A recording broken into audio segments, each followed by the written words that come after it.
Okay, everybody, we'll get started here.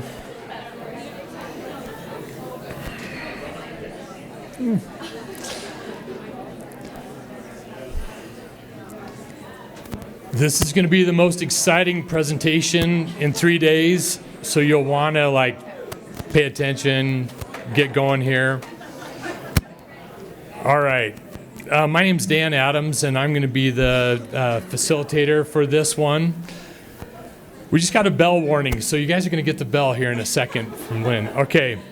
And I'm just going to be the facilitator. I'm definitely not the expert or guru here, but we have a great panel, and we're really excited to be here today. The topic of our panel is the importance of Great Salt Lake shoreline protection in water and land use planning. So, specifically around the edge of the lake and some topics and thoughts that our panelists will talk about here in a minute. In preparing for today, a couple things kind of came to my mind that is just, and maybe have this in the back of your mind as before our panelists get going here, but it seems like so many of these things, these issues are around issues of scale. And when you think about natural resource issues and you think about scale, the Great Salt Lake is just this ultimate example of challenges of scale. You know, we have these things from an individual person's use of water and how they engage and their behavior and the choices and decisions they make onto maybe their household or their community or their city or their county or the entire watershed. And so it's important that we think about that, especially as we're making this transition in the course of the presentations today. I also encourage you to think about the connection between land and water. You know, lots of discussions about the ecological system and these things, but now to maybe think a little bit about the land and water perspective. And then lastly, thinking about these things in terms of where the natural and the built environment come together. So maybe using a little bit of a NEPA term there. And introducing our panel. So my name's Dan Adams. I work with the Langdon Group, and I'm an organizational systemic systems guy. That's, I guess, how I describe what I do, and work on a lot of different projects with the lake. Søren Simonsen is going to be our first presenter, and he is with the Jordan River Commission. Jack Ray will be after Søren, and he's with the Utah Waterfowl Association and a member of the Ruddy Duck Club. Located on the south shore of the lake. And then after Jack will be Nick Norris, and he's the Salt Lake City Planning Director and part of the growing Water Smart team. And then Dina Blaes will be after Nick, and she's the Director of the Office of Regional Development at Salt Lake County and member of the Great Salt Lake Advisory Council. And then last but not least will be Joanna Endter-Wada, and she's the Associate Professor of Natural Resource Policy and Social Science at USU and facilitates the growing Water Smart workshops around the Wasatch Front. So we'll go ahead and start with Søren, and Søren's going to kind of frame up some of the broad perspective and use some imagery to help that the rest of our panelists will then use. All right, Søren.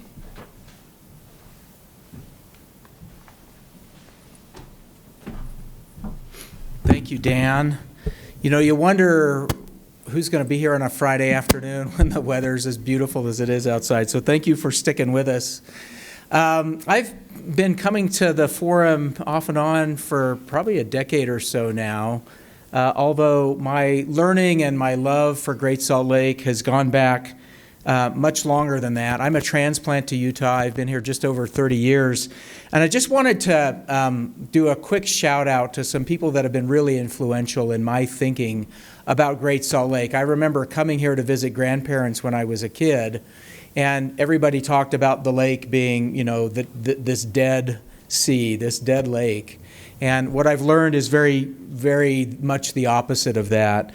Robert Hassenjaeger, who's no longer with us, was a real influence early in my career as I had an opportunity to work with him on some planning and education work for the Farmington Bay waterfowl management area and the development of the education center there. Sumner Swanner, who taught me a lot about the value of open space. Ella Sorensen, who I know has been an influence probably for many in this room, who gave me my first introduction to the shorelands of the Great Salt Lake. You know, we all have the opportunity to access the mountains and the rivers and streams and canyons because they're public lands. Much of the area around Great Salt Lake is not public. And so consequently, I think there's a big gap in our education about what the shorelands are and the role that they play. And Ella was just a beautiful educator in my life. Justin Dalling, who took me on my first airboat ride when I was working with him and Bob Hassenjaeger on the waterfowl management area in Farmington Bay, and watching a cloud of birds lift off in front of us was just an absolute magical experience. And he also taught me about the changing cycles of the lake, from wet to dry cycles, the raising and lowering of levels of the lake, and really helped me understand that when we talk about buffers of development and that interface between urban areas and the Great Salt Lake really ought to be measured in miles and not feet.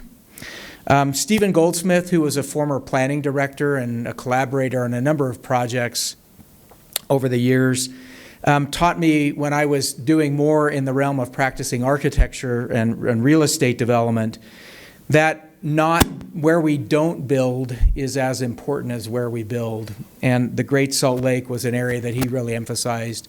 The shorelands of the Great Salt Lake as areas that we ought to not build because of the really significant environmental consequences.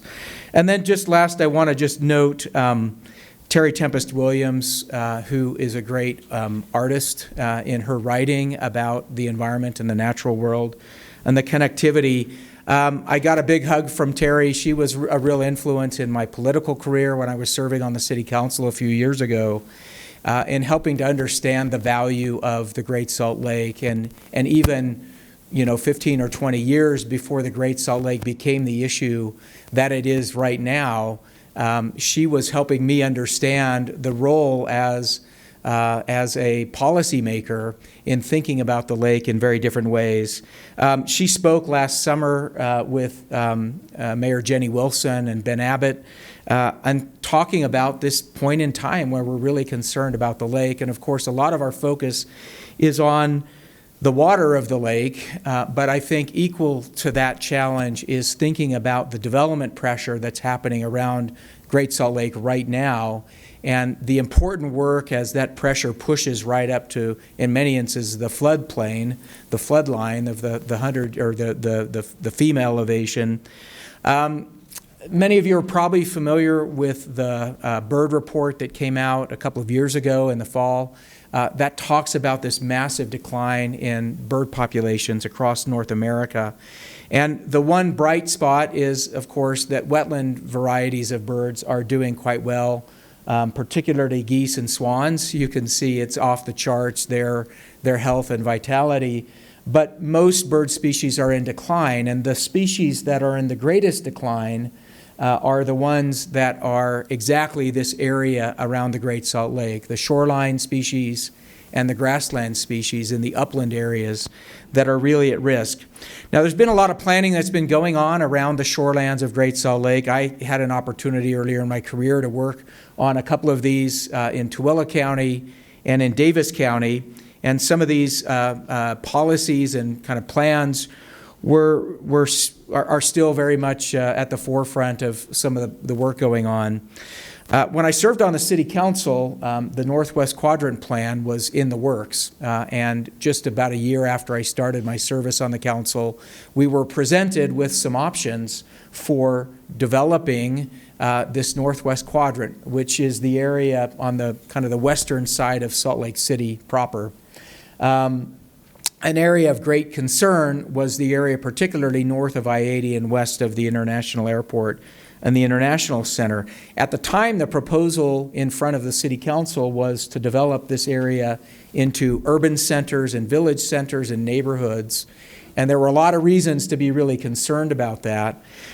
We managed to get votes on the City Council to say no to this plan, and at the time, we advised the administration to look at conservation tools, large-scale conservation tools, And a Plan Salt Lake was developed, and it included recommendations for exactly what the council had suggested, which at a policy level were to preserve, protect, expand wildlife habitat, look at conservation tools, and specifically referenced the area around Great Salt Lake.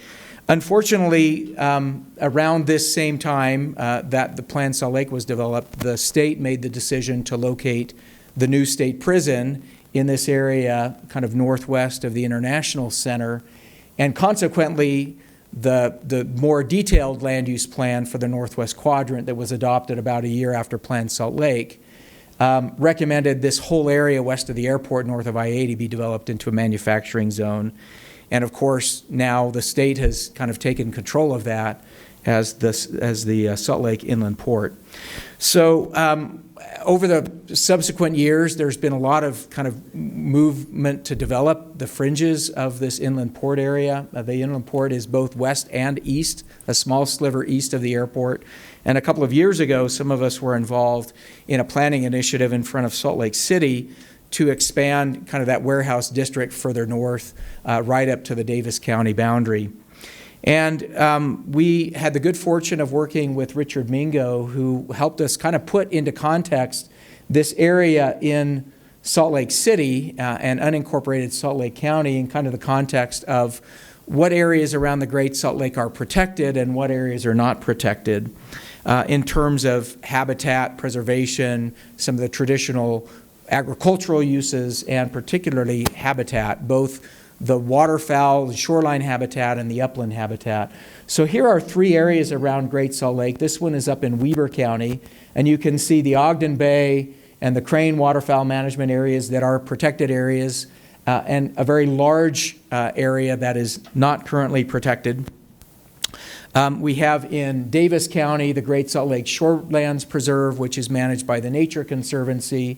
But lots of pockets, the pink colors here represent wetlands, but there's also uplands associated with those wetlands that are not protected. And then this area down right on the Salt Lake Davis County line and the Gilmore farming areas, which are this kind of peninsula that extends up into the Legacy Nature Preserve, and the Rudy and North Point and New State Duck Club areas that is also unprotected.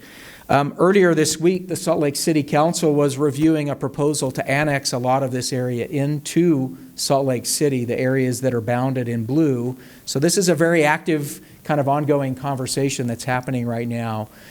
We were fortunate when the City Council in their meeting last Tuesday asked that the areas in blue above Cudahy Lane and Center Street in North Salt Lake be excluded from annexation into Salt Lake City in an area that the county has been working to preserve as what's known as the Shoreline Heritage Area.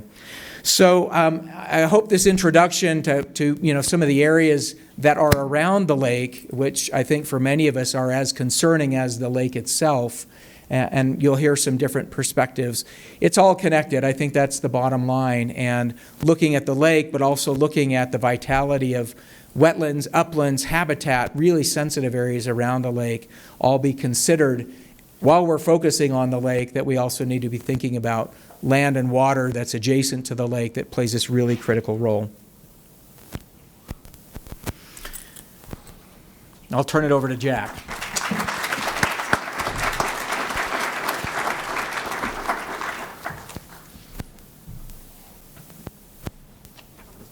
Thank you. I like to think a lot about the concept. Okay. Thank you.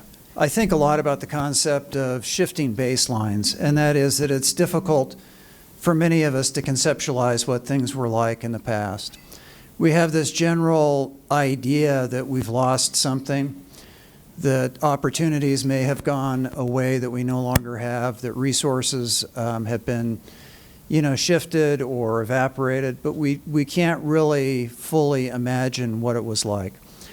And I think that's particularly true here in Salt Lake County and around the shoreline of Great Salt Lake. And when I speak of the shoreline, I'm not talking about a line as much as I'm talking about a zone or a margin of land that encompasses wetlands, playas, mud flats that expands and contracts with the shifting levels of the lake.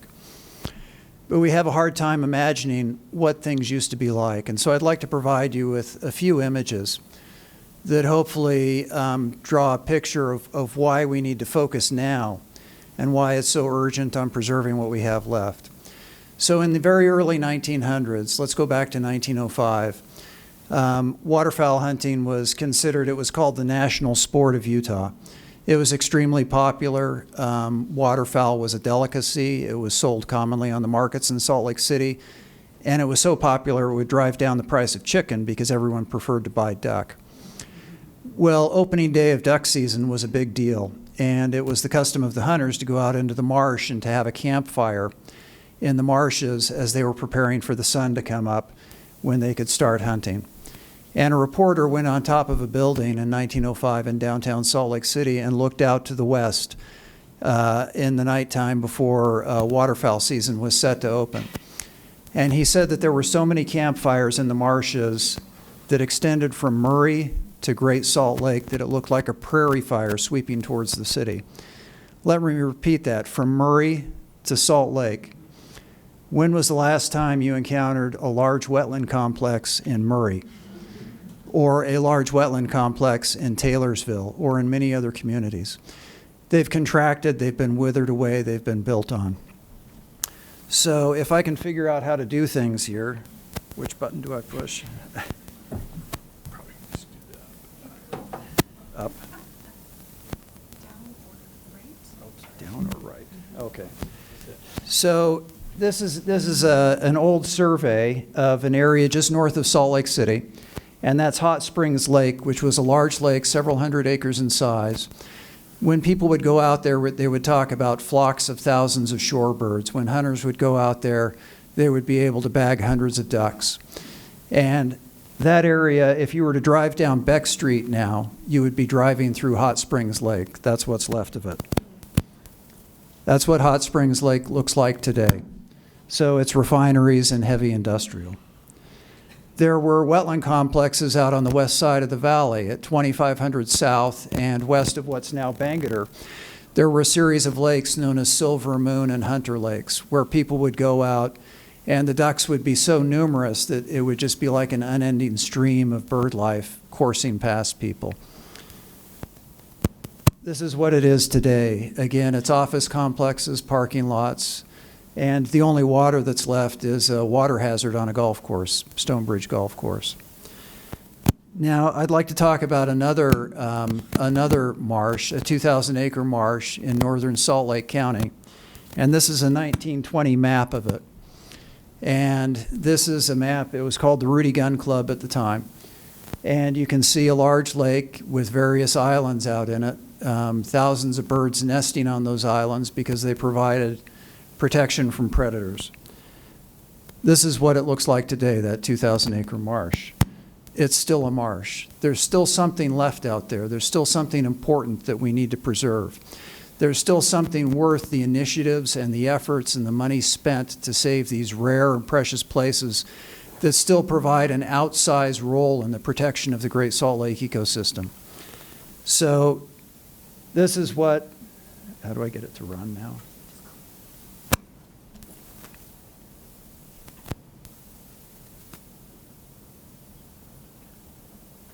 So this is my crummy iPhone photography, but that's what these wetlands look like today. And when you're looking at this, I hope you're thinking that all of those wetlands from Murray north to Great Salt Lake, that's what they would have looked like 100 years ago. This is the kind of thing that you might have been seeing. So when we're talking about a shifting baseline along the shore of the Great Salt Lake, we're talking about a cat that's already lost 7 or 8 of its lives. But there's still something worth saving, and that's why these shoreline preservation efforts are so significant. Those are swans you hear in the background. You can hear that. And those are flocks of canvasback ducks flying by. These are different ducks, spoonbills and pintails.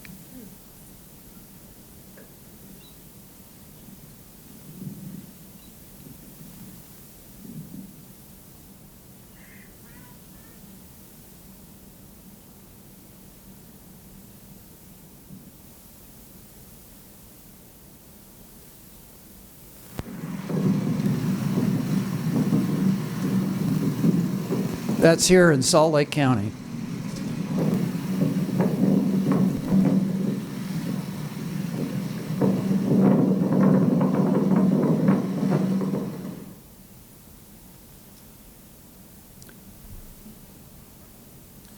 So there have been some important initiatives that have been undertaken by Salt Lake County in establishing the Shoreline Heritage Preservation Area. And Salt Lake City is currently undertaking an important initiative in acquiring a 200-acre parcel entitled, or hopefully entitled, the Shoreline Preserve Area that would be on the margins of these wetlands. And so some people who maybe to the untrained eye might go out there and think, you know, some of this acreage looks nondescript. Some of it, you know, may seem a little pricey. So why is it that Salt Lake City is trying to preserve this land? It's so that 30 years from now, somebody else isn't standing up in front of a group like this and speaking wistfully about what used to be and trying to get them to imagine what the baseline was like 30 years before. It's so that they take an opportunity that may not exist in a year or two to preserve these sensitive and precious habitats. So when Salt Lake City is undertaking these initiatives, it's not simply to protect that land, the 200 acres that may seem, you know, like they cost some money, but it's to preserve the 2,000 or 4,000 acres on the other side of it, effectively reducing the price per acre preserved by over 90%. So these initiatives and these shoreline heritage, you know, protection initiatives that you're going to be hearing more about are essential to preserve what we have left, so that the baseline today becomes the baseline tomorrow and for generations to come, so that it fosters untold generations of bird life and enriches the lives of untold generations of residents here in the state of Utah. Thank you.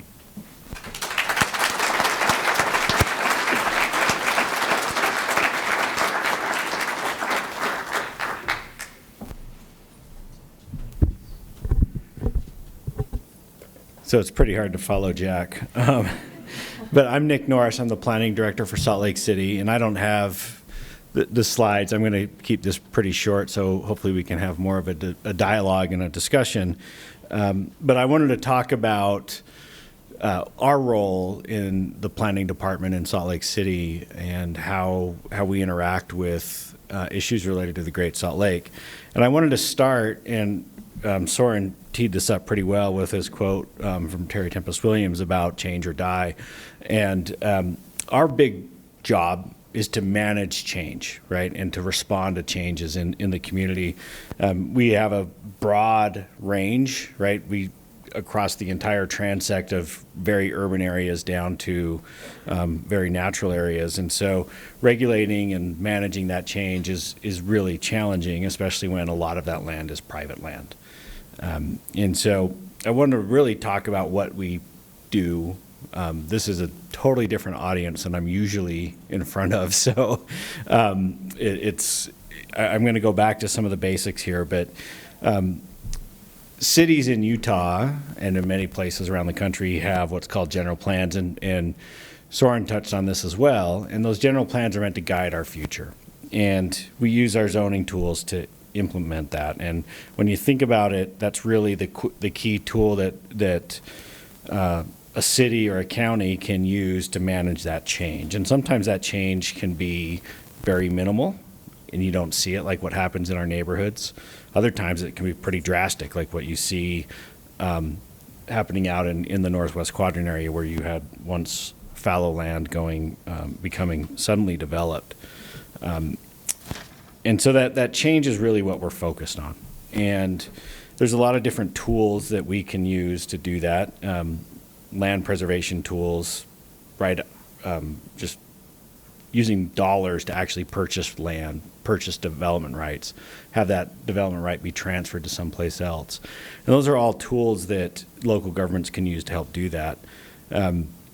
In Salt Lake City, we haven't used transfer of development rights yet. We're working on trying to figure out how to do that. And I wanted to talk a little bit about that. So what happens in a transfer of development rights program is that a property has a certain development potential that's through zoning.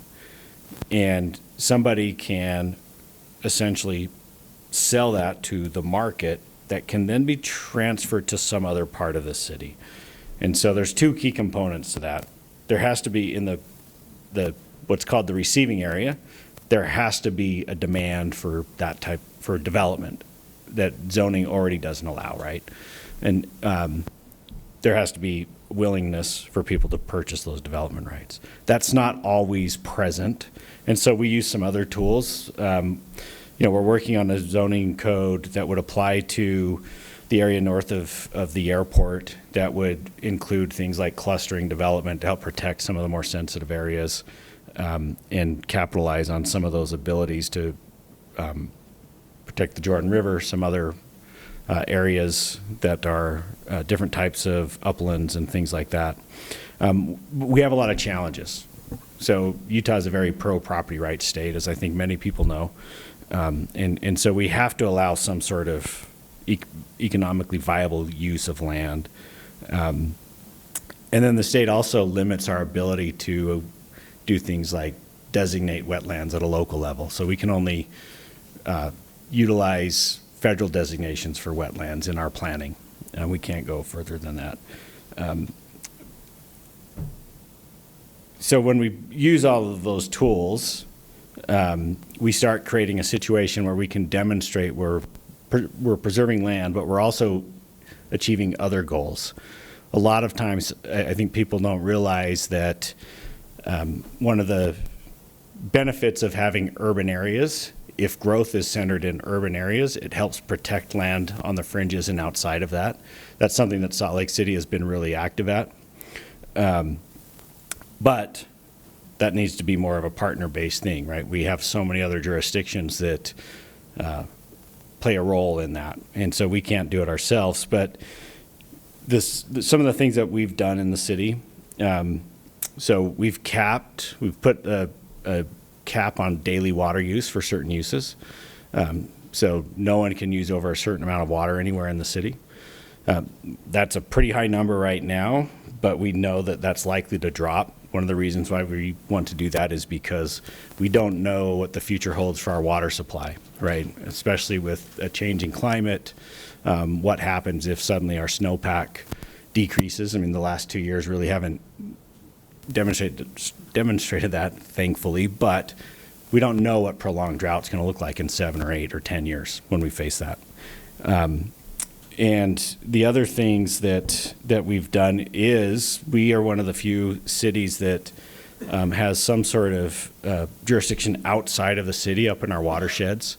The city invests a lot of effort, money, et cetera, in preserving our water supply that are up in the canyons, even though they're not in the city. And probably one of the most significant things that the city has done is that. We've also dedicated City Creek Canyon decades ago, so early city leaders dedicated City Creek Canyon to a protection area to preserve our water that comes through there.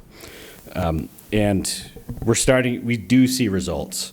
So if you think back to the year 2000, Salt Lake City had about 16,000 fewer people than it did in 2020. We had far less numbers of housing units.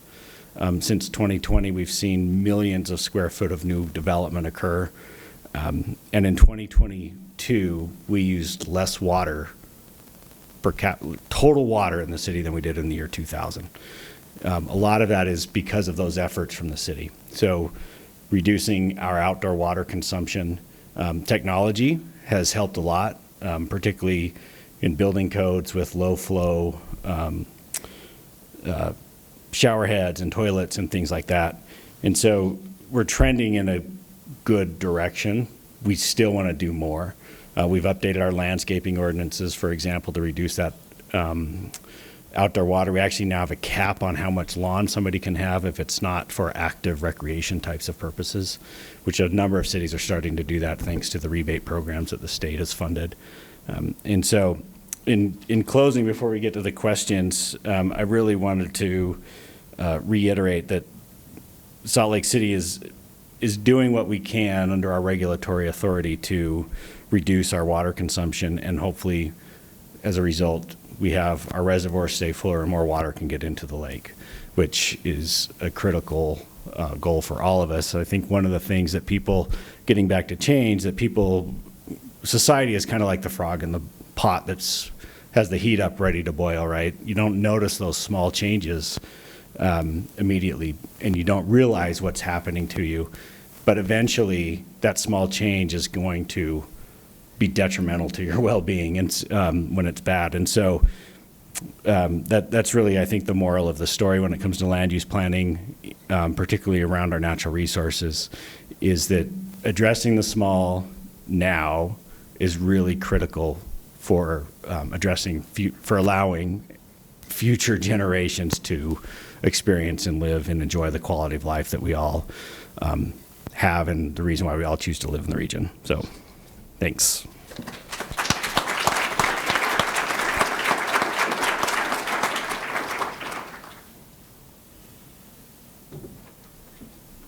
Am I doing a right arrow? Oh, sorry, distracting. Thanks for the opportunity to come and speak on this panel. I'm also going to keep my remarks fairly short because I'm looking forward to hearing from Joanna and then opening it for discussion. One of the things I wanted to touch on as representing Salt Lake County, the division, my Office of Regional Development, Regional Planning and Transportation is one of my divisions, but that division does not do planning and development services for unincorporated county. That's the Municipal Services District, the Greater Salt Lake Municipal Services District. And I thought I saw some folks from the MSD that were here. No, they were here earlier. So I'm just going to explain the structure of how the county does the things that it does with regard to planning and land use, because it's relatively limited. Salt Lake County's contracted planning and development services with the Greater Municipal Services District is for about 11,000 residents of Salt Lake County, of the 1.2 million. Because within Salt Lake County, right, there's 23 municipal jurisdictions, soon to be more, that have been metro townships for the last little while until the last legislative session. So the jurisdiction over which Salt Lake County has land use authority has been shrinking for many, many years. The incorporation of Mill Creek City was sort of the last big area that had been unincorporated county. So when I talk about the West General Plan, it's important to understand that this process started in probably 2015, 2016. The Municipal Services District was formed in 2015 or 2016. So when you look at this West General Plan, you'll see a lot of unincorporated area that's actually townships. And it's important to understand that because the West General Plan, when we did this, before this sort of planning stuff split off, really looked at this area and really sort of coined that term Shoreline Heritage Area. Throughout this document, which was then adopted by the County Council, the Salt Lake County Council, in May of 2022, it's very conservation heavy.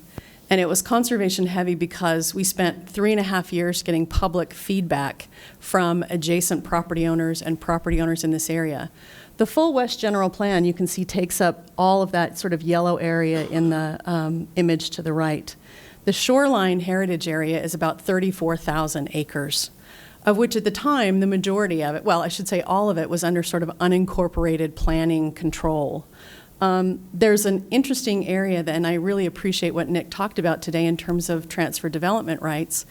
When I say this plan was very conservation heavy, most of the landowners and the land managers in that Shoreline Heritage Area said, look, the land uses right now are working in a way that's symbiotic. Don't change them. Keep it agricultural. Keep it open space. Keep it wild, waterfowl habitat and so forth. So we can appreciate the pressures that are being felt. But one of the things, and I don't know if you, wrong direction, sorry. This is a little bit interesting. You can see this rather, I don't know, sort of interesting looking boundary where it's yellow and where it's white. That's, of course, Salt Lake City. And as many of you know, the North Point, the annexation area, that was the subject of the hearings this last week, is kind of up in that, sort of the lower right-hand side of that. This is where I appreciate what Dan said, and I realize I'm jumping around a little bit, but Dan mentioned something that I think is really important that we would like to see happening more and more in the future. The West General Plan was done not in cooperation with Salt Lake City. That may have been a rather significant oversight on the part of Salt Lake County in putting this together. Because as Dan mentioned, this is all about scale. And the county can look at the land use decisions being made, but where those shaded lines end, Nick and I he can be on one side, the Salt Lake City side, and I can be on the Salt Lake County side, and we may not even be having a conversation. So this concept of regional planning, which is what the county is doing more and more now because so much of our municipal area is shrinking, I think is something we need to sort of learn the pitfalls of these 23 municipalities or the 16 municipalities and metro townships that are along the Jordan River corridor and the Shoreline Heritage Area. And I think what I'm sort of saying is we have to look at this regionally. Like, I think I would welcome an opportunity to sit down with Nick and say, okay, you're looking for a receiving area for those transfer of development rights. Can the county serve in any capacity through any of the resources that we can bring to the table to facilitate development, whether it be tax increment, financing, or other things, to help you locate receiving areas that may actually be outside of Salt Lake City but within the region? So, because we're recognizing, which has been so apparent in the minds of most of the people in this room, but for a lot of people outside it, until Speaker Wilson started having the symposium on the Great Salt Lake, many folks weren't thinking about that. And we focused on, inflows. What are we doing about water getting to the Great Salt Lake? And so this focus on the fringes or the buffer area that Jay talked about, I think really also requires that regional point of view. And so, I think that's one way that Salt Lake County, because we have very limited land use control. We really do. So one of the ways we have to look at it is how can we regionally understand that within the state of Utah, this is a resource everyone is saying should be protected. And now we're looking more carefully at the buffers, as Jay mentioned in his comments. And so we're trying to figure out at the county, what's the role that we need to play in terms of that regional government in supporting the efforts that are happening to make these conservation efforts work. So I'll leave it at that and ask Joanna to come on up and hopefully have some good discussion.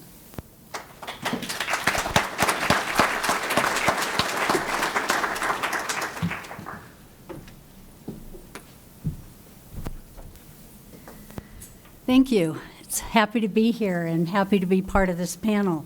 I just want to let you know I'm from the College of Natural Resources at Utah State University. And everyone set the stage very well. I just want to take a bigger scale a little bit. And we heard Don Paul's story the other day. And if they call you from space to ask what's going on, you know something is happening at the landscape scale. And so I can't think of a better poster child picture for what cumulative effects look like than the Great Salt Lake. Because lying at the bottom of the Great Salt Lake Basin, the lake has been impacted by the cumulative effects of land use and water diversion activities upstream, on its shores, and in the bed of the lake. And we need to change land and water use trajectories that are producing these cumulative effects. And that is the challenge before us. Our current cumulative effects trajectory is this.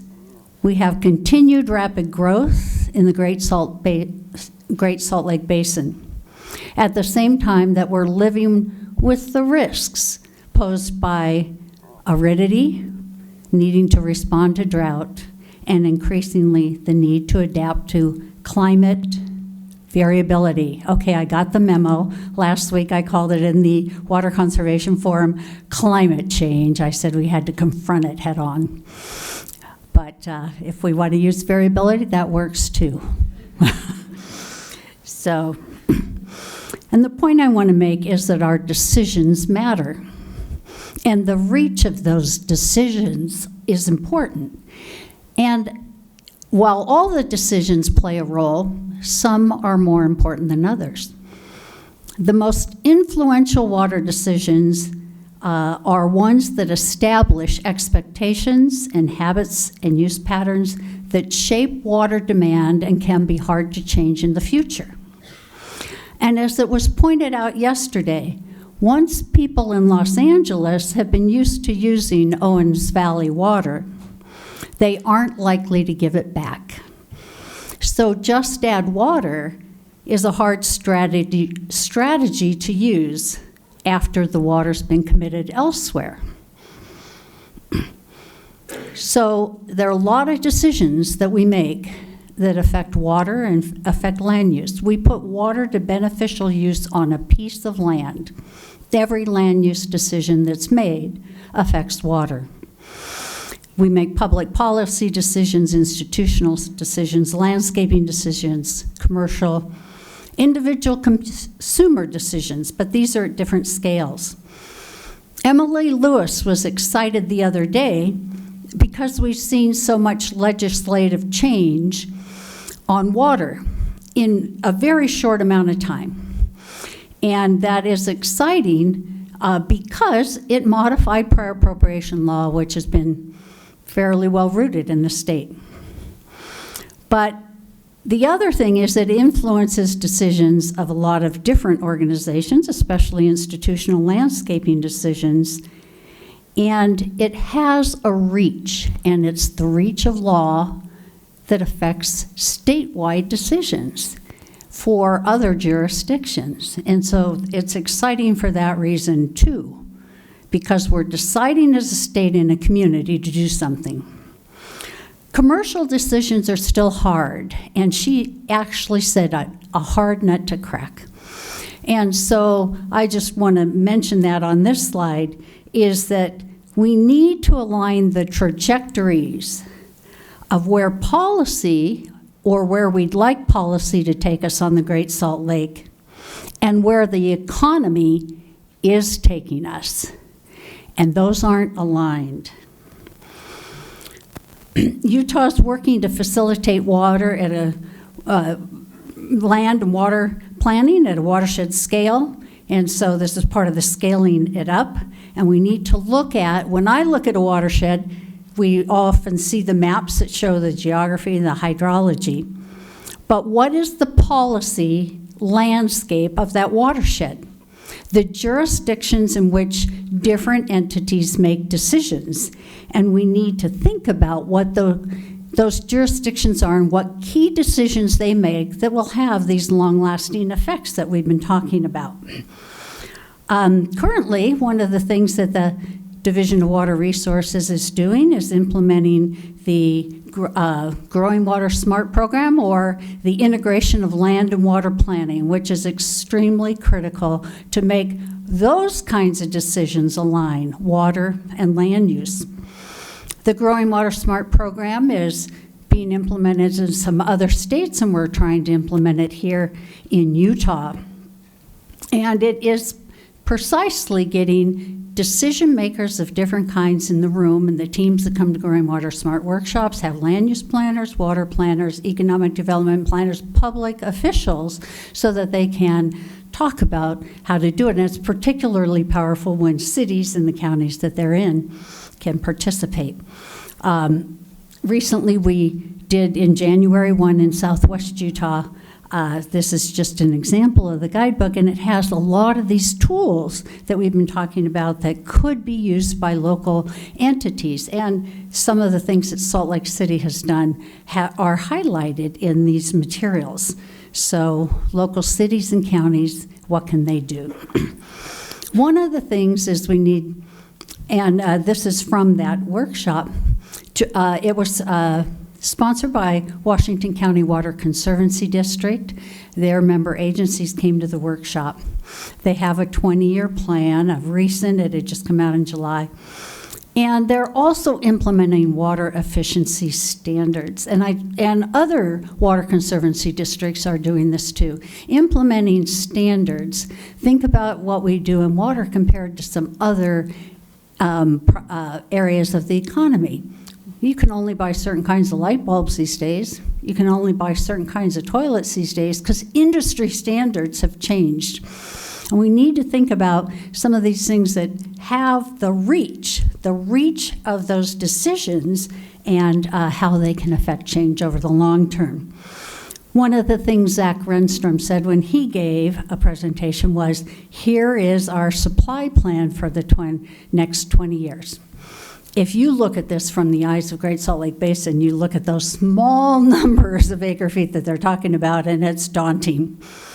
But he said, this is our 20-year plan, but depending on what decisions we make today, this could be a 10-year plan. Or depending on the decisions we make today, this could be a 40-year plan. The trajectory can change. And so I just want to say that I think the trajectories need to change so that we can transition and engage in sustainability transitions for the long term. And it's going to take us time to do that and to implement the legislation that the state has passed. So we have two really scarce resources, water and time, that we need to think about how we allocate. I just want to end on this article that came out, and it's a portion of the report that Anna talked about the other day. But the focus of the survey we did on the Great Salt Lake was the strategies that people supported, what they'd be willing to do individually, what they supported in their local communities, and what they wanted the state to do.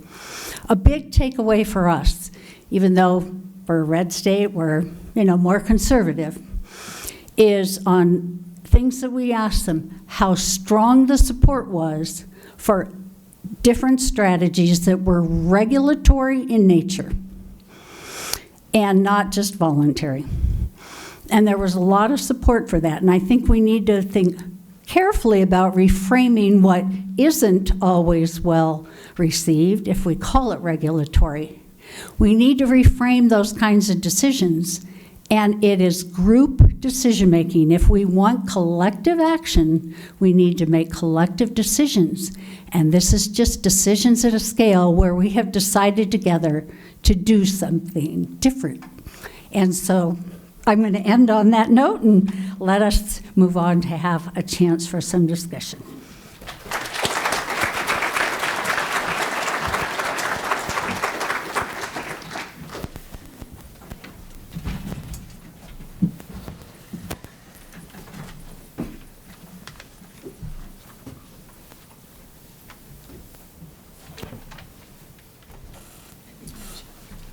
Okay, we've got about 5 minutes for questions.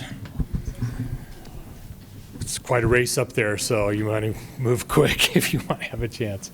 Does anybody have any questions? Sure? All right. Thanks, Wayne.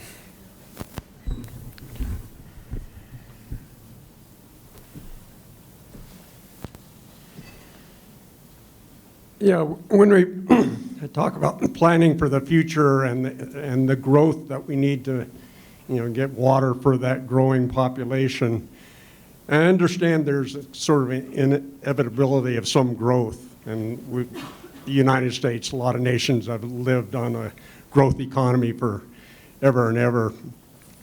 But of course that can't go on forever and ever. Gary Bolofsky mentioned the other day Liebig's law of the minimum, and so maybe we need to think of water as one of that minimum factors that control us.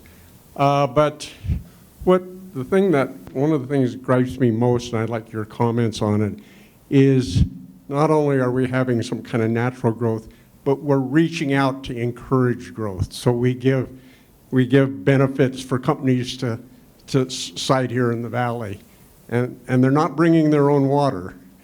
Maybe that could be a requirement. And the other thing I read, I don't know if it's still true today, that Utah had the highest proportion of developers in the legislature of any state in the country. And so, we've got that problem, I guess, of sort of the driving force. But if you could comment on the striving for growth in the context of a limited water supply. Let's see if these are right. Okay. Anybody want to tackle that? One of the things that we point out in one of the programs we point to in the Growing Water Smart is water neutral growth in urban areas. And that's something that the Alliance for Water Efficiency has some great tools on. but how we grow matters. Any other thoughts? I do. There's a, that's okay, I'll just hold it. There's a body of literature that I know a lot of planning departments work on throughout the country, and that is, it was a great book published in 2017 by Tim Jackson called Prosperity Without Growth, and it really looks at changing the way we think about what growth really means. Does it really mean building and expanding, or does it really mean prosperity and quality of life? And those two things aren't always in harmony. Yeah, I can add, one of the things that we are just starting to work on in Salt Lake City, which came out of the Growing Water Smart program that we were part of last year, was creating a tool where we can analyze our historic water use and base it off of certain land use types. And so we have an idea of how much of, if we need 10,000 more housing units over 20 years, we can prioritize that kind of growth over other types of growth, so that we know that we're not getting outside of our projected water supplies long term. So I think that's the whole intent of the state adopting that law a couple of years ago, is for cities to work with their water suppliers to link that growth. I have a question for you while they're coming up. So, Søren and Jack, you guys both talked about, you gave imagery. Søren, you shared about experiences you had where you were able to get out and see the lake and change your perspective. Jack, you kind of shared with us of imagery and told us, help us gain some perspective. I think like one of the curses of the lake is that in so many ways it's kind of out of sight, out of mind, right? It's this huge thing you can see from space, but yet we don't really have this experience with it very often. So my question is, Dina, you talked about that key to this is getting the whole region on board and getting this coordination between at a local, state, and federal level. Curious what question or thoughts any of you might have about how do we get that regional coordination and help people have the experiences like you both started off the presentation with today. Any thoughts on how do we improve that regional perspective and coordination? Sure. Actually, I have to just give a caveat here. I am not speaking on behalf of Mayor Wilson or the council. This is Dina Blaes, member of the Great Salt Lake Advisory Council, speaking, okay? It's important. I actually would love to see the state designate a shoreline heritage area that goes around the entire lake. And that would actually facilitate the conversations that need to happen between Nick and myself and at the Utah Association of Counties as well, to begin to look at what are the tools that we can bring. And everyone talks about Utah's secret sauce. I don't quite know what that is, except that I know that the folks that I work with, we tend to come to the table with a shared goal of a solution and not kind of fighting with each other. And as I've said, I think the entire state and nation understands the importance of the Great Salt Lake, and it's time to move beyond getting water to the lake. We still need to focus on that, I understand that. But I think this area, this buffer area, and having it designated as something by the state and recognize the importance would help us begin to develop more sophisticated development strategies that can go hand in hand with conservation strategies. I think another thought that I have, kind of building off of Dina, I love the idea of kind of designating this heritage area. I know when we were working on the Northwest Quadrant Master Plan years ago, when I was on the city council, I looked with great envy at what had happened with the Bear River Migratory Refuge, which was a federal designation, and felt at the time that having something comparable that at the Jordan River Delta area, which is really the South Shore and the wraparound Farmington Bay, is probably as critical as well. And so this notion of really looking at holistically, each jurisdiction, counties and cities kind of does their own thing. There's a lot of power in partnership, and the state bringing a lot of focus to Great Salt Lake, although right now much of that focus is on water and water resources, focusing on agricultural preservation. Jim Boca talked a couple of days ago about the loss of agricultural land, and a lot of that agricultural land is connected to the Great Salt Lake shoreline as well. So there's a lot connected here, and I think it's really critical that we start to think about this shoreland area as a system with multiple tributaries, and perhaps the Great Salt Lake Watershed Council will give us an opportunity to expand beyond water to thinking about the ecology and the systems there as well. Can we take one more? Go ahead. Hello. Thank you so much for all the information. This is a very intriguing discussion. So I'm curious about, there's a lot of resources going into the preservation of wetlands and natural habitat, but at the same time there's a lot of pressure from development that kind of outweighs the protections up to this point. So in the lack of a current, statewide shoreline heritage plan, is there the potential to enter into some sort of like land swap or other tool to avoid the destruction of wetlands? Yeah, so there's always those options. Essentially a contract between a current property owner or developer and someone who could hold that land is always on the table. The thing that holds it back is money. So the landowner generally will always want to be compensated as if it were going to be developed as something other than what it is now. And there's all kinds of grant programs out there that help, but they're generally not enough to offset that pressure. And so that's when you start seeing, when the economic pressures get to a certain point, that's where you start seeing cities being asked to change zoning and things like that, and it becomes a much more political process. And I think one of the keys to all this, and one of the things where more of a region-wide type of approach, is that it takes a lot of that political pressure off the local governments and puts it at a higher level. And I don't know if there's any local officials in here, and we fight all the time for local control, but sometimes when we're talking about a regional need like that, we have to step outside of that and look at it from a bigger lens and hope that there can be bigger tools that can be used. Yeah, if I could just add, there are things that are happening that are promising, but they're not cheap. And they always require an economic sacrifice of one type or another. I mentioned Salt Lake City's intent to acquire a shoreline preserve area of 200 acres. It's not cheap, but the land's not going to be cheaper 5 years from now. And the environmental toll of not doing it is going to dwarf whatever the economic cost is today. And so there are decisions of commitment that communities and jurisdictions have to make. There are funding mechanisms out there that could provide funding for accomplishing these objectives. Those are at many different levels, and hopefully those funds can be accessed and resources obtained to accomplish that. But it's going to require a commitment that's probably not going to happen overnight, and it's not going to be an inexpensive proposition, but it's worthwhile. The other thing I would say to that is, echoing what was said by both Jack and Nick, to a certain extent, I also think conservation needs to become an integral part of the planning and development process. My long ago background was in historic preservation, and when I looked at real estate transactions that I used to consult on, it was always this other thing. There's development and then there's historic preservation. It was this other thing.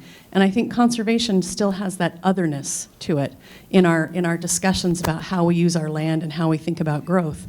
And until we begin to get it into the lexicon on a regular conversation about planning and general plans and what's important to us, as Nick mentioned, you have an urban core oftentimes to facilitate the protection of lands. But I also think we haven't use the term conservation in a way that's become so integral to our planning and development discussions that we're missing opportunities to have that balance in future growth. All right. Very good.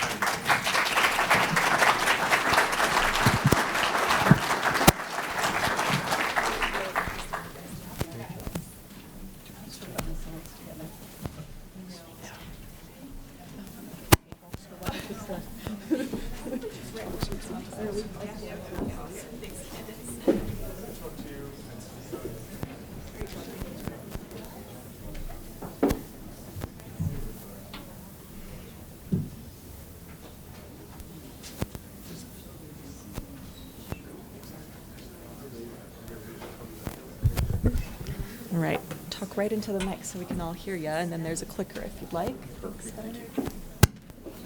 You tell me when to go. Are we taking a little, like, 30-second break, or do you want me to just... Go for it. Okay.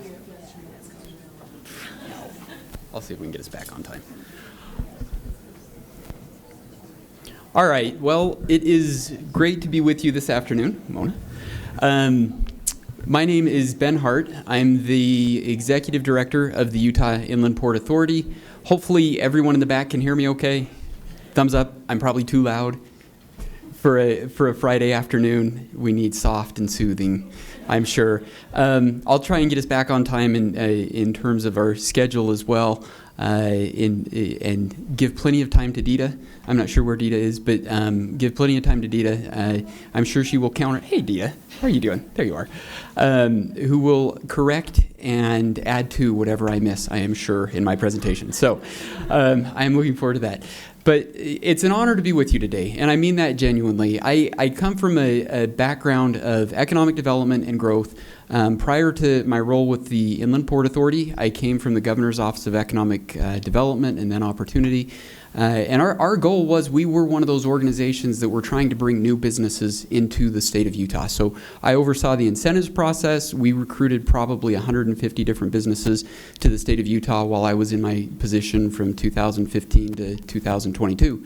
So we were one of those organizations that were ultimately responsible for seeing that the economy grew in a very robust way. And I think we did our job, good or bad. I think the economy here in the state of Utah has definitely been robust over the last decade since the Great Recession.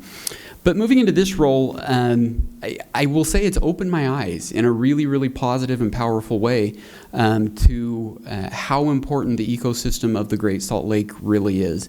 And I think those who have taken the time to educate me, I feel like there's a lot of good people involved in the protection of the Great Salt Lake. And I won't implicate any of them, but I appreciate they know who they are. I appreciate people who've spent time with me, educating me. I will say throughout my career, everyone throughout their careers, I'm sure, gets to do a lot of amazing things. One of the highlights of my career was a September afternoon when we got to spend out with Jack Ray on the Rudy Duck Club, understanding how important that area actually is. I mean, that is not just a professional highlight, but certainly one of life highlights when you see just how important that ecosystem is, but you get a chance to actually see it up close. It's amazing, and it's just within eyesight of downtown Salt Lake City, and yet nobody really understands the great resource that we have there. So a lot of people hear about the inland port and don't really know what it is, so I'm just going to give a very brief sketch for what the inland port is and what our goals were. We were created in 2018 around much controversy, which quite frankly has been with us since our creation. And a lot of that controversy, as I've been in this role for almost 2 years now, in my opinion, really centers around our relationship, the inland port's relationship with the Great Salt Lake. I think when you boil it down, at the very heart of what has been controversial about the inland port is our relationship and how we are acting in accordance and in adjacency to the Great Salt Lake.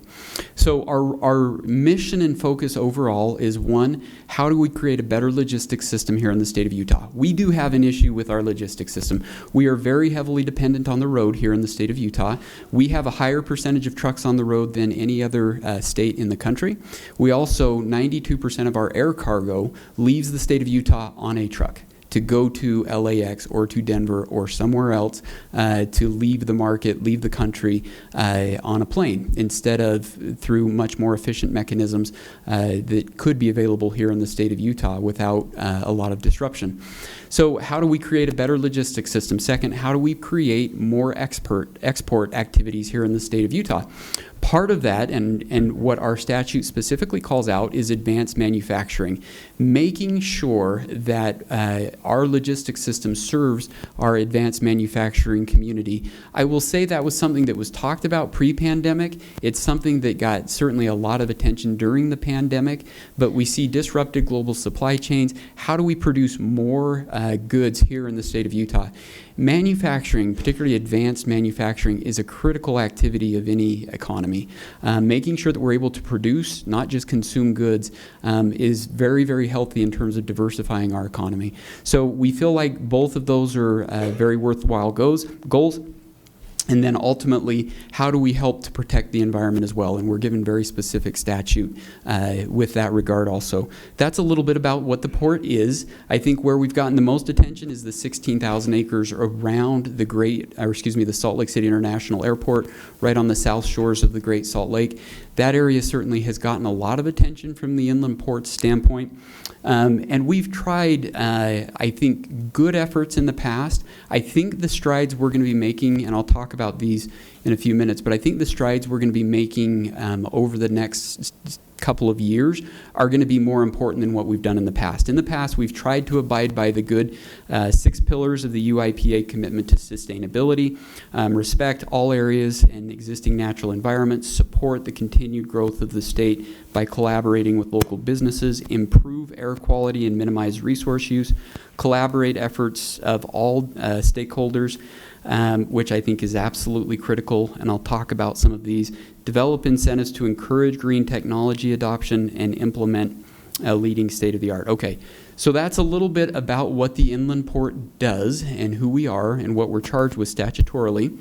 Let me talk just a little bit more about the more recent history and, more importantly, what we have in front of us. So over the past 18 months or so, we've expanded so that we're no longer just right in the northwest quadrant of Salt Lake City. We still have the original jurisdictional area. And when we talk about these project areas, we're not talking about land ownerships. We don't own this property. What we do is we are able to collect the property taxes. And the property taxes create a really interesting opportunity when it comes to not only economic catalyzation, but also environmental stewardship, which I'll talk about a little bit. So we don't own property per se, but we collect property taxes and then are able to reinvest those back into the community. Currently, we have 8 project areas. They range from Box Elder in the north down to Iron County in the south. I won't go through all of those, but what I will show you are the project areas around the Great Salt Lake. Now, when I decide to make a map on Google Earth, my comms people usually would advise against that, but nevertheless, I wanted to show this. This is just, when I looked at where our project areas were, I wanted to capture more succinctly exactly where we are around the Great Salt Lake. Without question, our project areas are in some of the most sensitive land areas around the Great Salt Lake. If I could change one thing about the state of Utah, I know that's a dangerous game to get into, but if I could change one thing about the state of Utah, I would go back 150 years and say, please, please, please don't put rail on the shores of the Great Salt Lake. I would say, please find other places to put it. Because what we see as Utah has grown over the last 150 years is we've seen significant rail development along the shores and in some cases really pushed right up into the wetlands of the Great Salt Lake. Now, for an inland port whose goal is how do we get more off of the road and onto rail, a lot of rail coming through wetlands creates a very significant problem. And if we're not cautious and we're not careful, we're going to exacerbate that problem significantly. And that's not what we're trying to do. I'll talk a little bit about how we're trying to fight against that. But we are, without question, with our project areas, we are a very, very interesting situation, as many of our areas are in direct contingent or are very contiguous to the Great Salt Lake.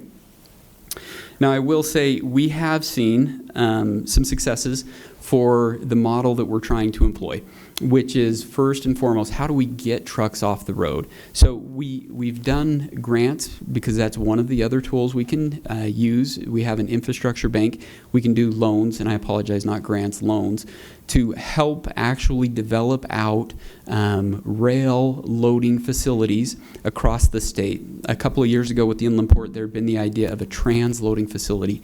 We're not doing that. We've chopped that project, but what we are doing is smaller loading facilities across the state, like this one here. So the bottom picture here is a picture of a rail car in Iron County, Utah. So we were working with BZI still. They previously sent their cars up to the northwest quadrant of Salt Lake City, and they were trucked down to Cedar City. That was the best logistics solution they had. So our solution was, look, if we can do this all via rail, it probably doesn't even need to come through the northwest quadrant of Salt Lake City. You can actually do that shipping and bring it right into Iron County, take trucks off the road, pollution out of the air, and ultimately create a better economic opportunity because rail loading is needed in the southwestern part of the state. So that's kind of what we've been focused on a little bit. Also Wholesome here. They just did their grand opening. This is a cement manufacturing related company. Instead of all truck served warehouse, which we have really been fighting against in the northwest quadrant, we now have through the inland port, we've been able to help provide rail directly to their facility. So instead of putting something on the truck, and moving it through the northwest quadrant, we've been able to more efficiently get it to them, which is again part of what we're doing. Now, these are not thousands of trucks. I mean, each car we were able to bring into Cedar City is about 4 trucks off the road. We think that will probably be, by the end of this calendar year, probably several thousand trucks. That's not going to be a huge difference in and of itself, but how do we continue this model and grow this step by step by step so that we're not totally dependent on the roads? Okay, so now that I've gone through the model, I'll give a quick shout out to some of the projects we're working on. We have been much more focused on clean air as of late, and specifically the Clean Ports Initiative. It's a $3 billion grant opportunity from the the National EPA. We understand and know the environmental justice audit is going on the west side of Salt Lake City. We've actually financially contributed to help with outreach for that audit. It's something that we welcome. We want to make sure that everyone has a chance to look in, but we feel like this actually gives us a leg up in requesting funding. So this is a zero emissions targeted grant. We're asking for $150 million. Mona Smith, our environmental engineer, one of the great environmental engineers in the state, by the way, is helping to lead on that. We would like to see a lot more zero emissions equipment in the northwest quadrant of Salt Lake City, and ultimately help to clean the air. We also have had very productive conversations. I won't go into a lot of detail, but there have been really productive ongoing conversations with Union Pacific about their switchers and ultimately providing cleaner switchers here in Salt Lake City. So I'm gonna now pivot just a little bit, and for my last few minutes of my presentation, I'd just like to go through one of the topics that we've heard a lot about over the last couple of hours. There's 2 things we love in the state of Utah when it comes to land, and they are private property rights and economic growth. We love economic growth in the state of Utah. It's something that we're always trying to foster. When those things come in conflict with other priorities, such as protecting wetlands, sometimes those priorities are given outsourced status. So as we look at the land around the Great Salt Lake, we realize most landowners are going to, I teach at the University of Utah, so forgive me if I use some environment or economically wonky phrases, but most landowners and real estate developers are profit maximizing. They're going to try and put as much square footage on any piece of property as they can. That's what they do. That's where they make the most money. Every square foot that they can lease out becomes more profit in their pockets. If zoning is already granted, then the landowners and real estate developers are responsible for adhering to any and all federal, state, and local sensitive land protections. But this conflict plays out all across the Great Salt Lake, the shores of the Great Salt Lake, almost on a daily basis. This really is at the heart of these wetland protections. And I think a lot of people feel like, well, entitlement hasn't happening, zoning hasn't happened in a lot of these areas, it may just be ag or otherwise. That's not the case. A lot of communities have been proactive and granted certain property rights through zoning entitlement already, whether a property is ready for development or not. That's really critical. The port is not going to consider any project area unless the zoning and entitlement is already in place, meaning the community already has to have that piece decided. The question with the port project area is not will there be industrial development. It is how do we get the best out of that development. If the port were to go away, industrial development's not going away. The zoning is what entitles that, and we have to, even as the port, have to play within the bounds of the zoning. So we're not a part of these local decisions. Those have to be made prior to us coming in where we are around the Great Salt Lake. And I'll also say we do not have any land use authority as well. We can't change zoning, so we have to, again, abide by the zoning that is already in place. Now I'm going to show you 3 maps and give you a real-life example of what I'm talking about, because what we're seeing is playing out currently in Weber County. So the Utah Inland Port Authority has designated and not designated, let me reuse a word there, let me back up. They are proposed a new project area in Weber County. This is up around where Compass Minerals is, Westinghouse is, and other employers in that area. What you see here is an area that if you look real close, and I'm going to zoom in just for a second and in a second and show the wetlands. But before I do that, what was just being talked about in this panel, I want to show you again a very, very real life example. The zoning that exists on this area is represented on this map. So this is M3. So this is a very, very intense industrial zone that already exists in this area. So we're, again, for the port's perspective, we're not going to come in and force a rezone. We will only come in where this has already been rezoned. These landowners that are in this area already have that entitlement, that industrial entitlement. So whether the port comes in or not, they have the ability to develop out their property. Now I'm going to show you next is the most recent data that we've been able to find about where there are existing wetlands and water in this project area. For those who may not be at the front and can see this, there's a lot. I'm just going to acknowledge that. There's a lot. So here is where we hope the inland port can make a difference. And I hope, even if you don't love the inland port and you may not, love what we stand for and may not like me, but at least listen to this. I will bet you, and I don't know, money, a hamburger, whatever, I will bet you 10 to 15 years from now, as we look back on this area, the areas that are in the Utah Inland Port Authority project areas are going to significantly outperform their peers when it comes to the protection of wetlands. And let me tell you why that is, because I think this is absolutely critical.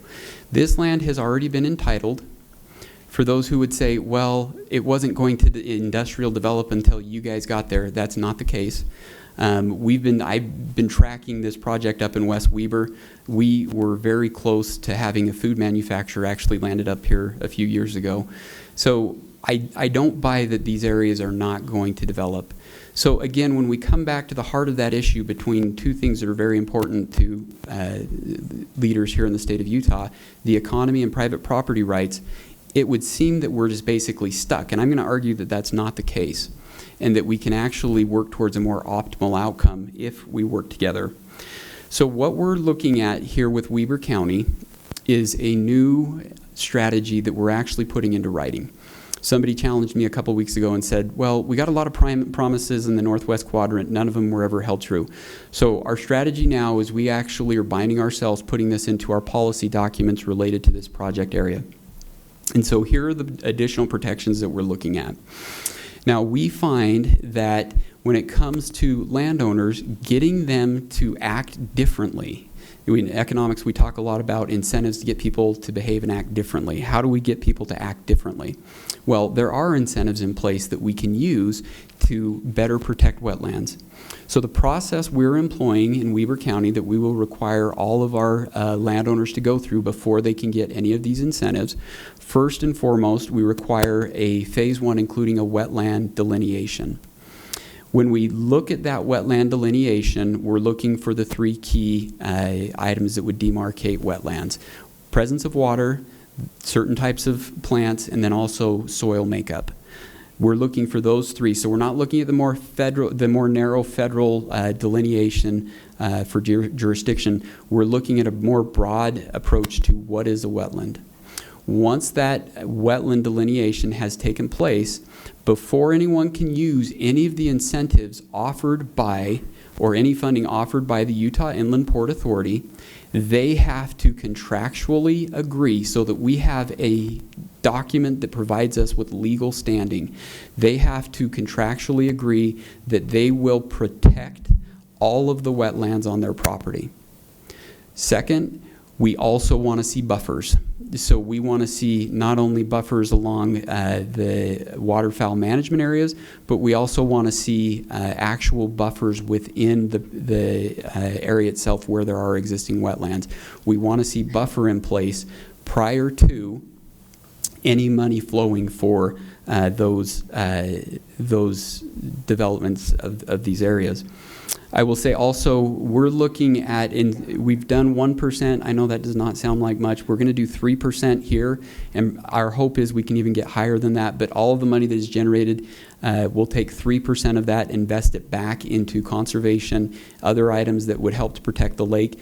Monetarily, we think that's about $10.5 million over the next 20 to 25 years.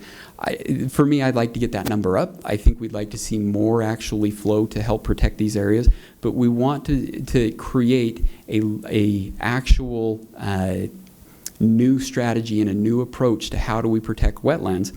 I'll also say we're trying to take trucks off the road with this development, and I think we're also looking at how we can invest in the right types of economic growth as well, manufacturing, advanced manufacturing jobs.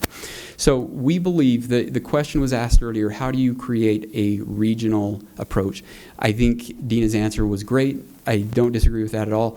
I would say until we get there, having an organization, a regional organization that can cross jurisdictional boundaries and get people to work together ultimately with the right incentives is really a powerful opportunity. I know there are those who would say we just don't want the port involved at all.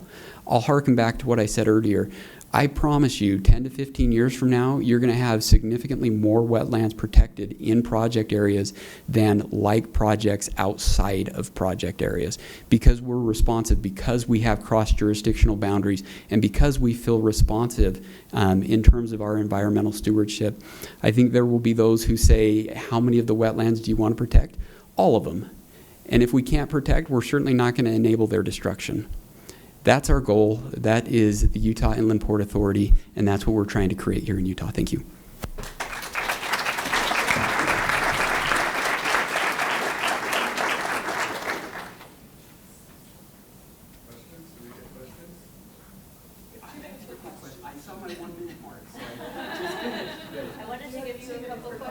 I will take questions. 2 minutes. Now, I'm also going to say, you don't have to go, I'm sure you're not going to go easy on me. Don't go easy on me. Ask me tough questions. I'm happy to respond to any of them. We appreciate you stepping into the lion's den. Thank you. I appreciate that. Johnny Vasic, Utah Physicians for a Healthy Environment. I mean, in one way, it's almost a nightmare version of the Oprah Winfrey Show. It's like, you get a port, you get a port, everybody gets a port. And I guess the question specifically for Weber is, what's the rush? You know, this is now expanded to almost 9,000 acres. Mm-hmm. Admittedly, it's in a very sensitive area, ecologically sensitive zone. Why isn't the Port Authority spending the money to do the environmental assessment in advance of the designation? The votes coming from the Port Authority on the 20th, and this has happened very, very quickly. So I think, as you know, many people are concerned. And the track record of the port is dismal. And granted, you've only been at the helm 2 years, but what's, I guess, in essence, what's the rush? And why isn't the authority doing an environmental and a health risk assessment before you make the designation? Very fair questions.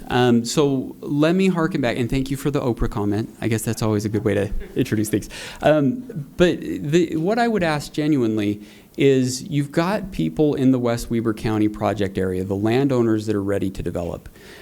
So what I would ask you is, do you want that development to go forward without the protections that I just described, or with the protections that I just described? And for those who don't think development's coming to the West Weber area, it is. It's already there. And I don't want to go too much into this, but we met with the landowners this morning, some of the landowners this morning. I will say I feel like we're already on borrowed time. They want to move faster.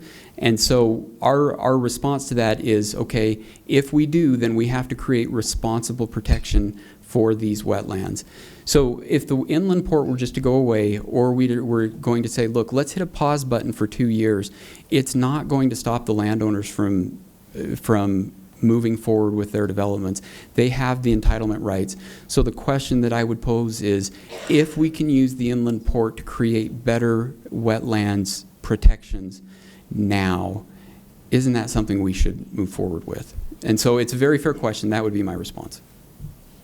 So just real quick, how long has that been zoned as M3? Because I mean, looking at it, it probably should have never been zoned that way with the amount of wetlands on it. I mean, you show that map and it's like, there are no room for buffer zones with the wetlands there. It's a highly sensitive area.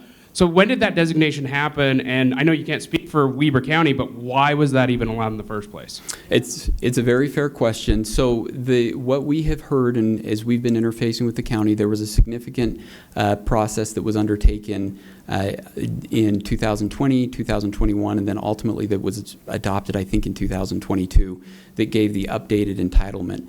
Our understanding was, prior to that, there were entitlements given. The last major general plan revision that had gone through was actually back to 2002 or 2001.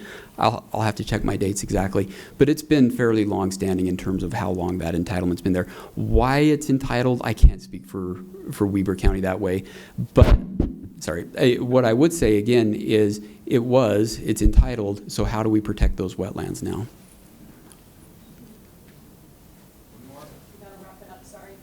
Is that okay? Thank you. I mean, that's unfortunate, because I could delineate that right now. It's all wetland. So just putting that out there.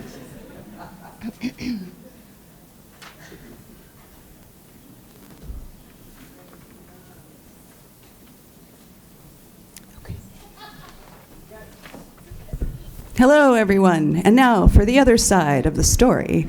I'm Deeda. I work with the Center for Biological Diversity, and I want to tell you a little bit about what the Utah, well, actually, the title here is Proposed Industrial Development Impacts to Great Salt Lake Wetlands. And so, as you saw from the one map that Ben showed you, there's a lot of development pressure, and most of it is coming from the Utah Inland Port Authority.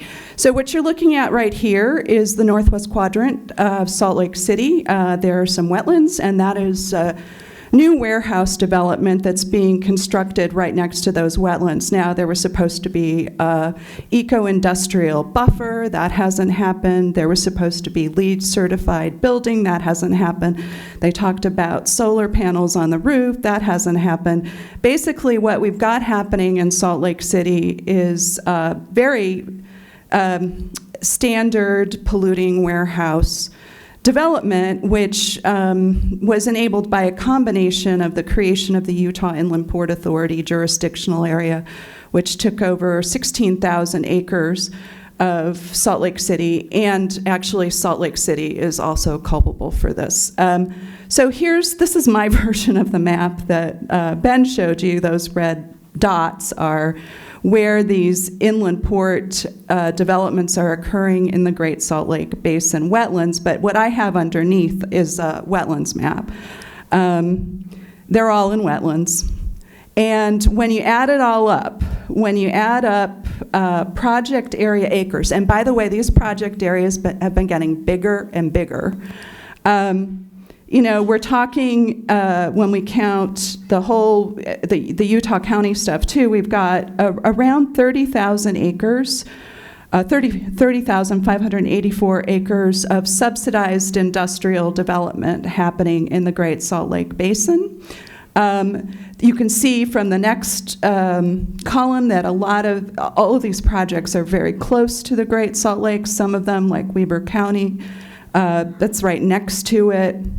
And then interestingly, a lot of these projects are inside the boundary that the Great Salt Lake Wetland Watershed Enhancement Trust uses to determine what is eligible for a wetlands grant. So you've got almost 20,000 acres inside that line. And then when you look at where these project areas are and what they abut wetlands. And we know that everything is connected, and your industrial development that is right next door to the wetlands is harming the wetlands, right? Because all of that pollution from that industrial development is, going right into the environment next door to it. So the total acres impacted by inland port development, this is an estimate, but it's about 73,656 acres of the Great Salt Lake Basin. And I want to say that this is a choice. This is a policy choice that the state of Utah is making to subsidize this development. Contrary to what you heard Ben say, this would not be happening without the subsidies from the state. And in fact, we had, I listened to a lot of tapes of the Inland Port Authority, and in one tape where they're talking about making loans to developers, the state treasurer is on this committee that's reviewing these loans, and he said, so how do people know about the inland port? And the deputy director of the Inland Port Authority said something along the lines of, well, when there's cheap money out there, developers know. They tend to find out. So now think about that for a second. Cheap money. Whose money is that? That's our money. That's tax money. That's tax money that's going to be used to destroy 73,000 acres of wetlands. So let's take just a little deeper dive here and look at each of these sites. So we've already talked quite a bit about this today, but this is the original 16,000 acres. This was created in 2018, very contentious, and they're critical South Shore Farmington Bay wetlands that are immediately adjacent to this industrial development, and none of the protections that were promised have been put in place. None. Zero. Zip. That's pixelated. Katie warned me. So that's a sign advertising this location as open for development, open for warehouse development. And this development is not pretty. And then you get these, this is an area in the northwest quadrant that was defined by Salt Lake City as an area with wetlands, and Josh Romney came in, he doesn't own this property anymore, and argued for it to be included in the inland port. And now you can see this lovely drainage basin right next to it, and right next to it is the Goggin Drain, and this is their stormwater pollution prevention. And here's another picture of what's happening out there. So what happened last year is that the Port Authority started to go kind of berserk, creating inland port project areas everywhere. And I'm just going to say, and there are a lot of people in this audience who've been working on this issue, and thank you all so much for everything that you're doing. It feels like we're juggling plates because these things are coming at us so quickly. So this is the area that is proposed for inland port development in Spanish Fork. It's called the VERC project area. I have no idea why it's called that. But it's just it started out with this red outline, and then that yellow outline up there was not in the project area, and this project area just got expanded to include all of those wetlands that are right next to Utah Lake. And they're also pretty close to some areas that where June sucker restoration work is happening. You all know June sucker is ESA, Endangered Species Act listed threatened species, which is recovering. It was downlisted, but who knows what this is going to do. So, and you can see also, I mean, the other theme here is these are the same developers in all these different locations. And you can see that the same developers in the Northwest Quadrant also are participating in the bounty that is available to them at the Spanish Fork location. So then the next one so that was July of last year. So then the next one up is Inland Port right next to the Bear River Migratory Bird Refuge. What a great place I'm sorry, I'm very sarcastic. It's a terrible place to put industrial development. And actually, it's another one of the companies that's in the Northwest Quadrant and in Spanish Fork that is interested in developing here. And the last we heard is they want a French pastry company that was kicked out of France, or like the French environmentalists didn't want any part of it. So they think that they would like to locate here next to the Bear River Migratory Bird Refuge, which is just really a terrible idea. Okay, so then here's Tooele County. So this happened in December of last year, and this is kind of catastrophic for Tooele County, frankly. So you can see Josh Romney's project at the bottom of the screen, the Lakeview Business Park. And then the truly horrible project is at the top of the screen, the proposed Zenith Bolander Inland Port warehouses. Right next to Great Salt Lake, and then there's this rail line that's been proposed to connect them all. And the gist of this is that this development would not be happening without these subsidies. These developers, they say it. We don't have the money to build the roads and the sewer and the electrical infrastructure. And actually in Tooele County, at a meeting with the Grantsville City Council, talking about, actually it was the Romney project they were talking about, but one of the staffers for the Port Authority the City Council was trying to understand, how does this work? Because tax differential or increment, both names mean the same thing, is a little confusing to understand. And the Port Authority staffer said, well, we're fast-tracking growth. And we're cheating a little bit to do it, and we're fast-tracking it. And believe me, the council member did not like the concept of cheating. And they didn't really know what to make of the fast-tracking growth. But the thing is, left alone without public subsidies, would this develop ever? Maybe not. Why don't we wait and find out instead of destroying 12,000 acres of high-functioning wetlands in Tooele County? Oh, the other thing you should know is, I mean, there are all sorts of other issues. This is a very intersectional issue, this issue with inland port development, because there's air pollution that comes from all of these trucks. So the thing is, yeah, you might get a few trains in here, but the big thing that's going to happen with all of this is that you are bringing trucks in, because you're creating development where there was none before, and all of these warehouses are going to be served by trucks. The Romney Group did a traffic study on their project when they were trying to get approval for this rail line. And they estimated about 50,000 new vehicle trips a day. Have you all been to Tooele Valley? It's a tiny valley, and that's just for one project area. So really, we're talking about hundreds of thousands of vehicle trips in this area. And that's what it looks like. It's a wetland. This is one of the areas that is slated for imminent development. We have been organizing, and here's some Tooele County folks who were speaking before the decision was made. These are people who enjoy their semi-rural lifestyle, who enjoy, who don't want to breathe diesel fumes and have all the hardships that come with industrial development, in some cases, and for one of the people that we're working with, literally in his backyard. Okay, so Weber County, this is the thing that is on the table right now, and it is truly awful.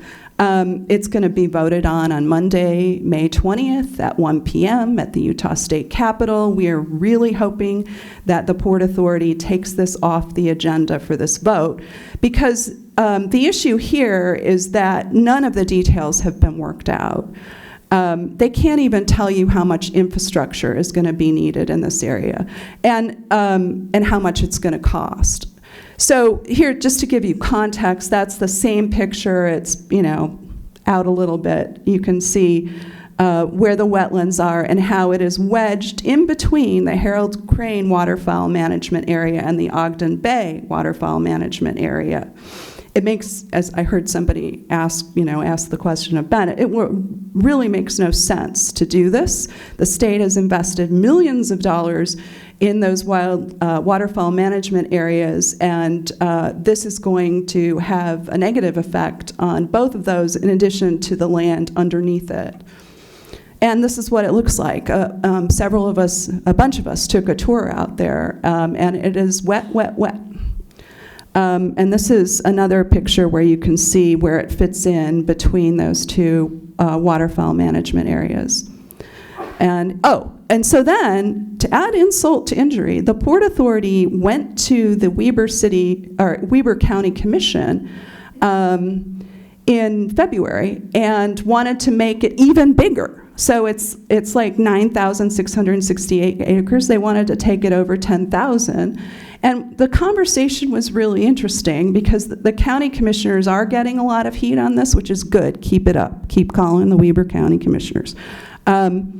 But, and they were saying, well, why should we make it bigger? We don't even know what we're doing with what we've already agreed to. And actually, the staffer for the Port Authority was saying, yes, we don't know how much the infrastructure is going to cost. They've budgeted like $360 million, but it's just a number that they picked out of the air. We don't really know. So this... changing topics a little bit. So we have this thing called the Great Salt Lake Watershed Enhancement Trust, which is great. It's fantastic. And part of their mission is to protect wetlands. Well, let's just put this state effort in context with the state effort that I just showed you. Okay, so 8 projects are being awarded $8.5 million to restore more than 13,000 acres. Contrast that with this, okay? So here we have a quasi-governmental entity, the Utah Inland Port Authority, created by the legislature, and they're going to spend hundreds of millions of dollars in tax dollars in subsidizing industrial development that's going to destroy 73,000 acres of wetlands. It's completely nonsensical. And just, to go back to something that Commissioner Steed says frequently with regard to our work on Great Salt Lake, control what you can control. I submit that we can control this. This is a decision that does not, we can say no. There's the landowners, and there are actually only a few of them, what we should be saying to them is fine. You want to build industrial buildings? Go forth and do it. They can't because they don't have the infrastructure, and there will be no way for them to make a profit. We're subsidizing them so that they can make a profit. Okay, now, so what do we do in response? We protest. We call in all our advocacy and organizing skills. These are bird dancers at the Fallerote petition launch. But I think for all of us here in this room who care about protecting wetlands and who care about protecting Great Salt Lake, we need to really work to stop this effort to create all of this industrial development in the Great Salt Lake Basin. It is not sustainable. It is not necessary. There are better ways for us to use our tax money. And I'm going to leave you with this image of the Gilmore Sanctuary. Like, this is what we want. We want more beauty in the world, not less.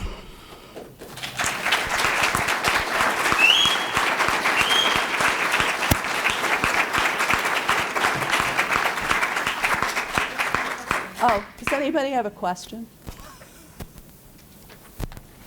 Oh, Johnny. So what should softball the average person do if they want to try to stop this development in the wetlands area?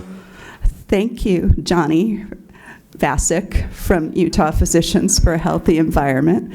Well, a couple things. So there's for the Weber County situation, there's a public meeting in Weber County on Thursday, the 16th, from 6 to 8 p.m. It's being offered up as a listening session, and they're saying they will take some public comment. We're not sure quite what that means, but if you care, go to that meeting. And then also on Monday, May 20th, we're going to be at the Port Authority Board meeting, and we would invite all of you to join us there. To show our concern about how our public money is being used. And also you can go to the Stop the Polluting Port website, stopthepollutingport.org. Ren. Hello. Hello. I know this is touchy. So my question is, since you worked a lot with the Port Authority on discussing these different project areas, and there's so much, as of last year, up to 7 million square feet of unoccupied industrial space. Oh, yeah. In Utah, what are the prospects? And is anybody working on, or is there any sort of appetite to do some sort of land swap for a portion, if not all, of these project areas that impact wetlands? Well, I think as you heard in the panel discussion that came before this discussion, that's really expensive. But that absolutely should be a tool in our toolkit. So there are a couple things, like don't incentivize destruction of wetlands. That's thing number one. And then if you're absolutely in a situation, like we have the situation in Salt Lake City in the North Point area, where you have a property owner that has vested rights and they have the money and the infrastructure to go forward with the development, then a transfer of development rights could be a really great tool. And that's something that we need to look at for sure. There. Thanks, Deeda. Not a question, not really anything to do with your talk. I want to thank the center and the physicians for bringing that public trust lawsuit.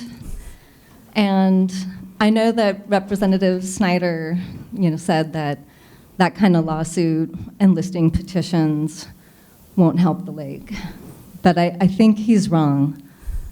I think we know there's upsides to litigation, and things like protected critical habitat on the ground aside. Sometimes just the threat of litigation can force good agency action. Sometimes a successful settlement will create a table and people at the table to make hard collaborative decisions together that would never have happened.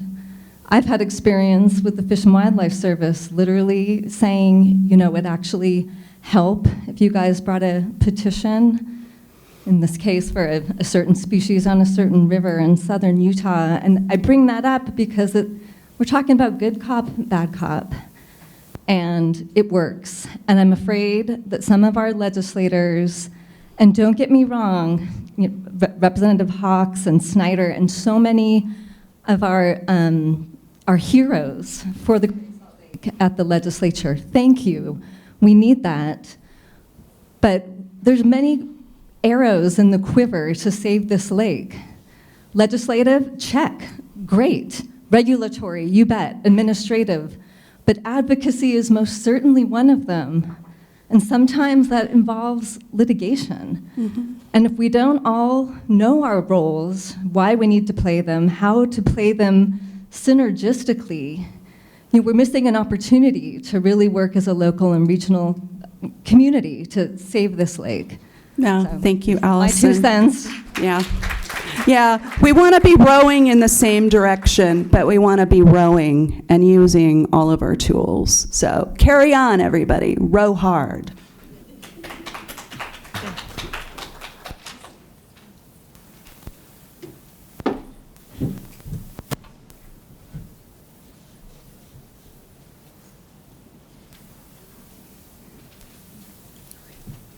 These mics at the table are on.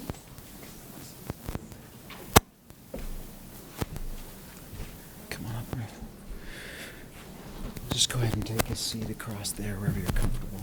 I think these mics are working. Yeah, let's have everybody up at once. So go ahead and just take a seat wherever you're comfortable. Okay, good afternoon, everybody. Congratulations again on making it late in the day, day 3. Give yourself a round of applause.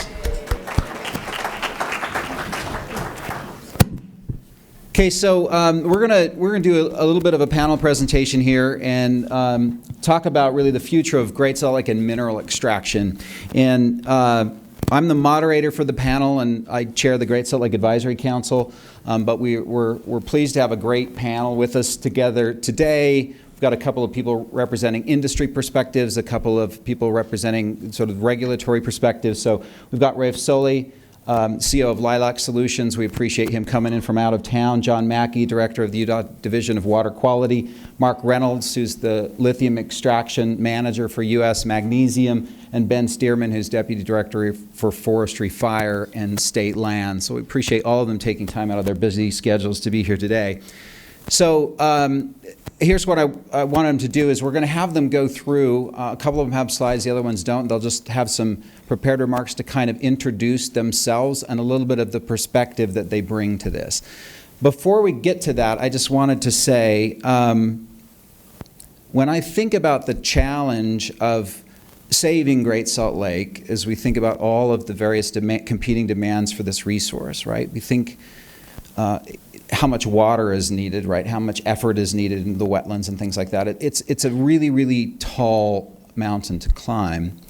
And the one thing I've become more and more convinced about over time is that we have to do it together. It really takes all of us working together to be able to have any shot at all of doing this, pulling this off. And the reason I bring that up is that in my experience in the 8+ years that I've been working on Great Salt Lake, I've found that the mineral extraction companies have always been at the table. And I don't mean been at the table in a bull in a china shop sort of way, but they've actually been at the table in terms of working with other stakeholders to try to find solutions. And I appreciate that approach, and that they've really tried within the constraints of business realities and economic realities to try to find a way to make things work. So I just wanted to say that right out of the outset. And I think with that, we're going to turn it over to you, Rafe. And if you just want to come to this mic maybe and just run through your slides, and we'll just kind of do it like that. Hi, good afternoon, everyone. My name is Rafe Sully, and I'm currently the Chief Executive Officer for Lilac Solutions. I just wanted to spend a couple of minutes talking about our Waterleaf project. Waterleaf is a wholly owned subsidiary of Lilac, and the intent,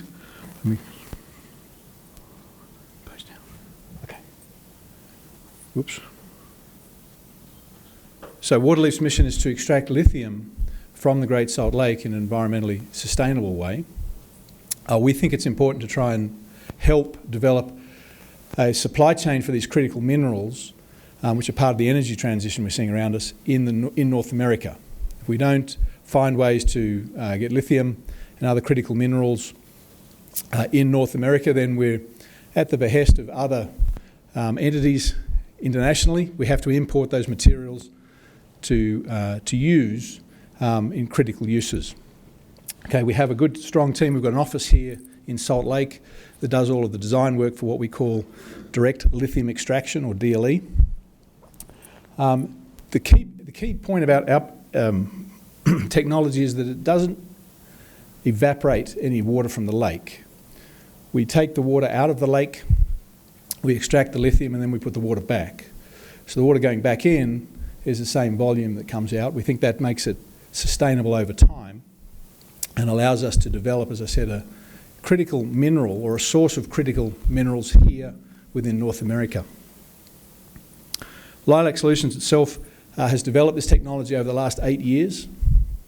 We have a production facility in in Fernley, which is around the corner from Reno, Fernley, Nevada, where we make the critical resins or elements the beads that sit within the ion exchange elements that extract or have a propensity to absorb the lithium from the brine water.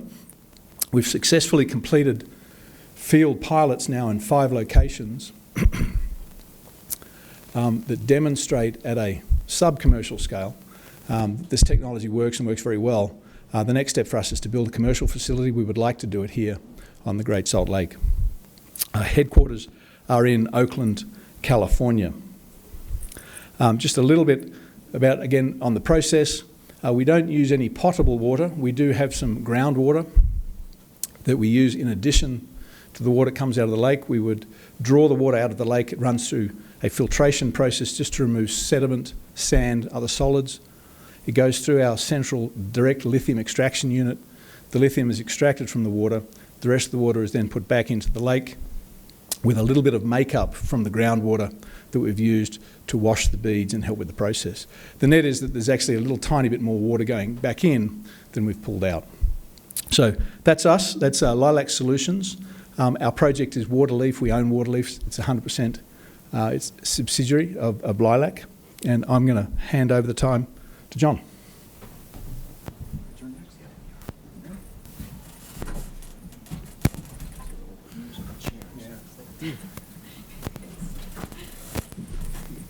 Hi, everybody. I'm John Mackey. It's okay. I'm the director for the Division of Water Quality, and my job is to implement the Clean Water Act and the Utah Water Quality Act here. The purpose, of course, of those laws is to make sure that all the waters of the state are safe and protected for their beneficial uses. That kind of starts at standards, establishing standards for the designated beneficial uses of all the waters, and we have done that for all of the waters in the state, with the exception of the Great Salt Lake. Now, I will say there are two standards for the Great Salt Lake. We have a very special standard for selenium, and it's special because it's implemented in a unique way. It's based on tissue content of selenium, as opposed to just water column content. Very unusual. I think it's the only one in the country like that. Very difficult to develop. We thought it was the state of the art after we had developed, and it was the wave of the future. So difficult to implement that we haven't developed additional such standards. So then we have a narrative standard, and a narrative standard says that the lake will be protected for its beneficial uses, for its ecological uses. In all other waters, that's fairly straightforward. There's a good track record, history of what we are protecting when we are talking about protecting ecosystems. But as we all know, the Great Salt Lake is different biologically, chemically, and so forth. So it has been a great challenge to be able to protect the Great Salt Lake by our usual means. I'll just add one thing about why that's so hard, other than what I've already said. Just the chemistry of the lake, simply being able to measure chemistry, biology in the lake is difficult. All the methods are confounded by the amount of salinity that's in the water. So, come 2023, we have HB 423, which is largely about minerals and minerals royalties associated with new development for metals extraction such as lithium. And within that bill, and I hope Ben's going to tell us much more about the royalties aspect of that, but within that bill, there's a very simple statement that says the developers shall certify that they will have that their operations will result in no negative impacts to the chemistry or biota of the Great Salt Lake. Simple as that. And that certification by the minerals developers will be approved by the Division of Water Quality. So what does that mean? What does it mean for the developers? How shall they get approval of their certification? So we've developed a process for them to certify that we think is approvable. Now, this process goes into rule. That rule has been through the public comment process, and we had some corrections to make. One of the corrections is a result of changes to, I'll call it HB 513, that then became changes that came about in HB 453 in the 2024 session. So we had to make one adjustment. Actually, I'll say two adjustments. There was an error in a definition. And so we will be going through another round of public comment on that rule beginning on May 15th. Another addition to our responsibilities came about in HB 453, which asked us to set a salinity effluent limit for minerals operations on the lake. This is really interesting and a really exciting question, and it's really important. The salinity became such a grave concern over the last couple of years, as everybody knows, and we didn't really have a mechanism for establishing a salinity standard for the Great Salt Lake. So now we are charged with that. And we have a number of ideas. We have a fairly tight time frame. I think it's January of 2016 where we need to have a rule in place to be able to implement the standard for that for the industry. We will be beginning public outreach, stakeholder outreach with our concepts in June. So I'll leave it at that. Thanks.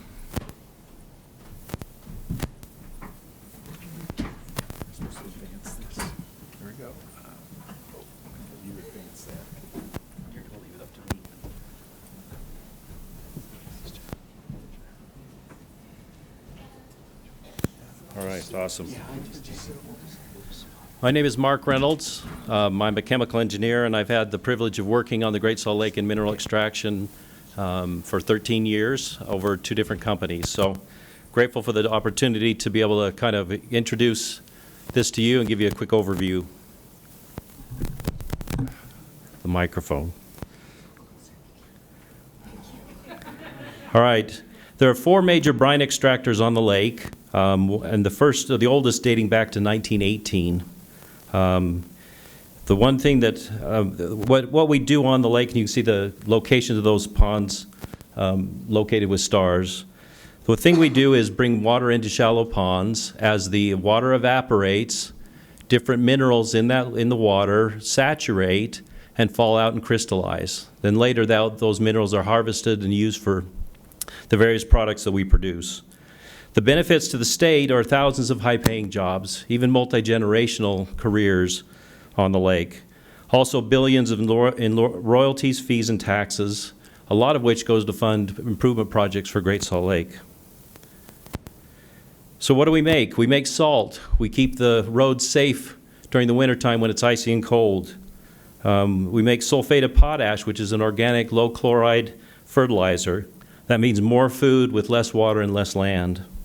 We make magnesium chloride, which is a dust control agent and a low-temperature de-icing agent. We also make magnesium metal that turns aluminum foil into aluminum cans and makes a lot of the lightweight car parts that we're using in EVs today. It's also used in the defense industry, and it's the way you make titanium. So this is us. We've been there for the entire roller coaster ride of the lake. We've seen it go up, we've seen it come down, and we've kind of weathered those various storms. You've seen this graph before. This is depletions and human depletions. We are basically at the bottom down there, we're 8%. So you may have thought we're more, the extractive industry is responsible for more, but the strike team has us at about 8% of that the depletion. Ben talked a little bit about that. The Great Salt Lake needs salt removal. The one thing that he didn't emphasize is that every year, along with this fresh water that comes in, we also get up to 11 million tons of new salt. So in addition to the salt we already have, now we get new salt that comes in every spring. And so the key is, as he explained, is salinity management is salt removal. And so we use the causeway to flow brine from the south arm to the north to get rid of some of that. But also the mineral extractors can participate in that in their normal process of evaporating brine and sequestering salt and removing it from the south arm. So we're glad to be a part of that. We have a new industry on the lake, lithium, and there's been a lot of buzz and a lot of information and misinformation about what is lithium. It is in high demand for lithium batteries and electric vehicles.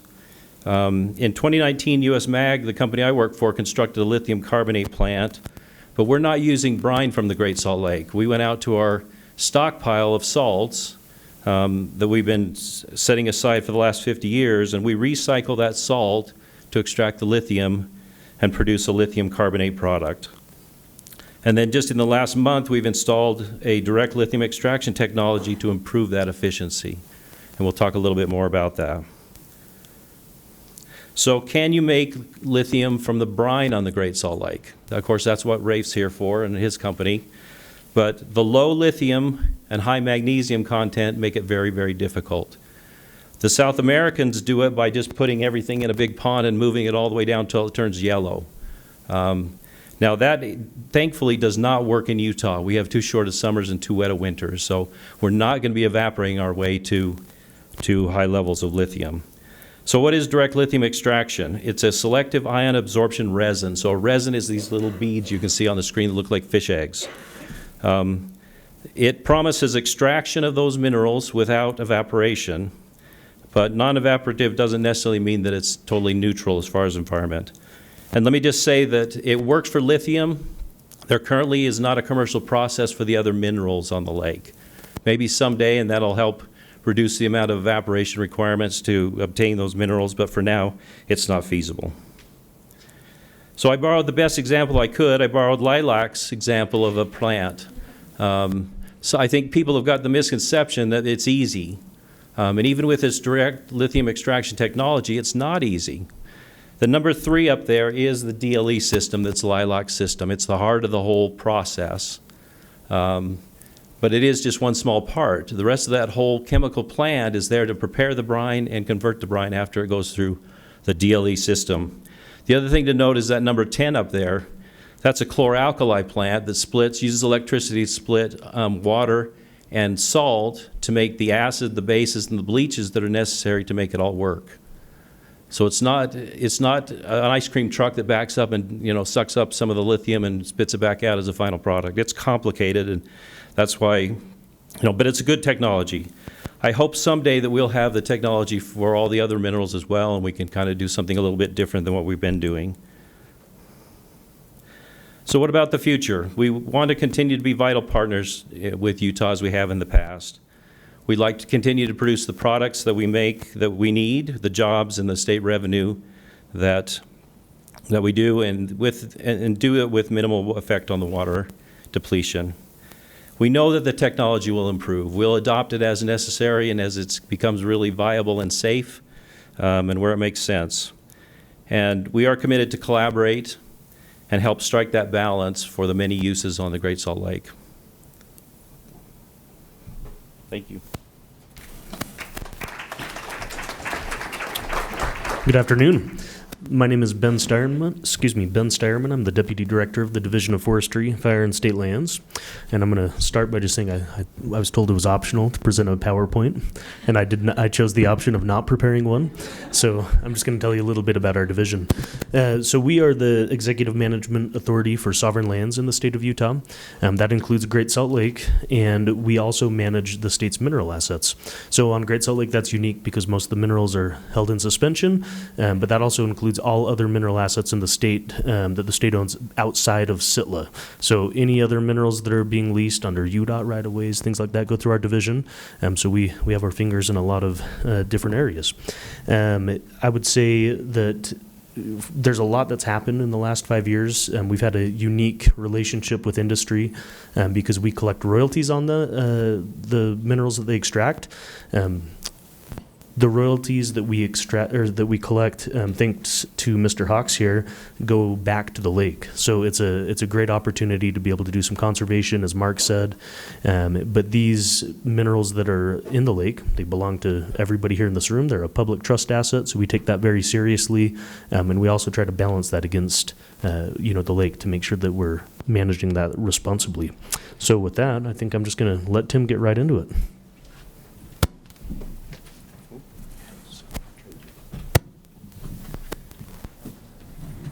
We're doing really good at the musical chairs, boys. Thank you very much. No, I appreciate that. So the way we're going to do this kind of in two phases. So the first phase, I just wanted to give everyone a chance again to introduce themselves. And then I've got a series of questions, so we're going to make it so we don't have to do the musical chairs. We're just going to let them sit down. And some of these questions are going to be for everybody. And some of these questions might be directed to, a couple of you.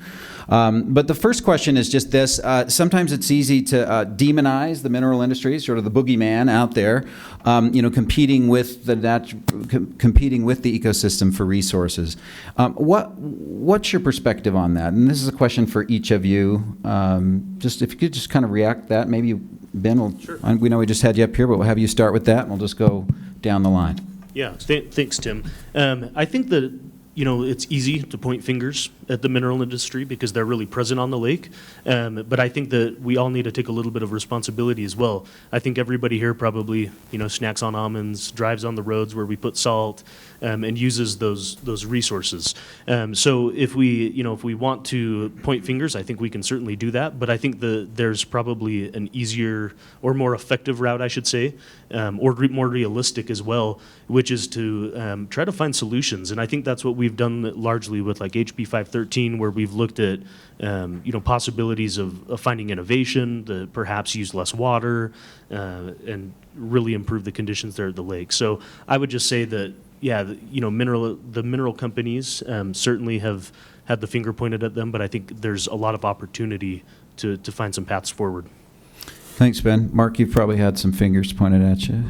A few of them. Yeah, can you hear me? Yeah. Oh, that's terrible.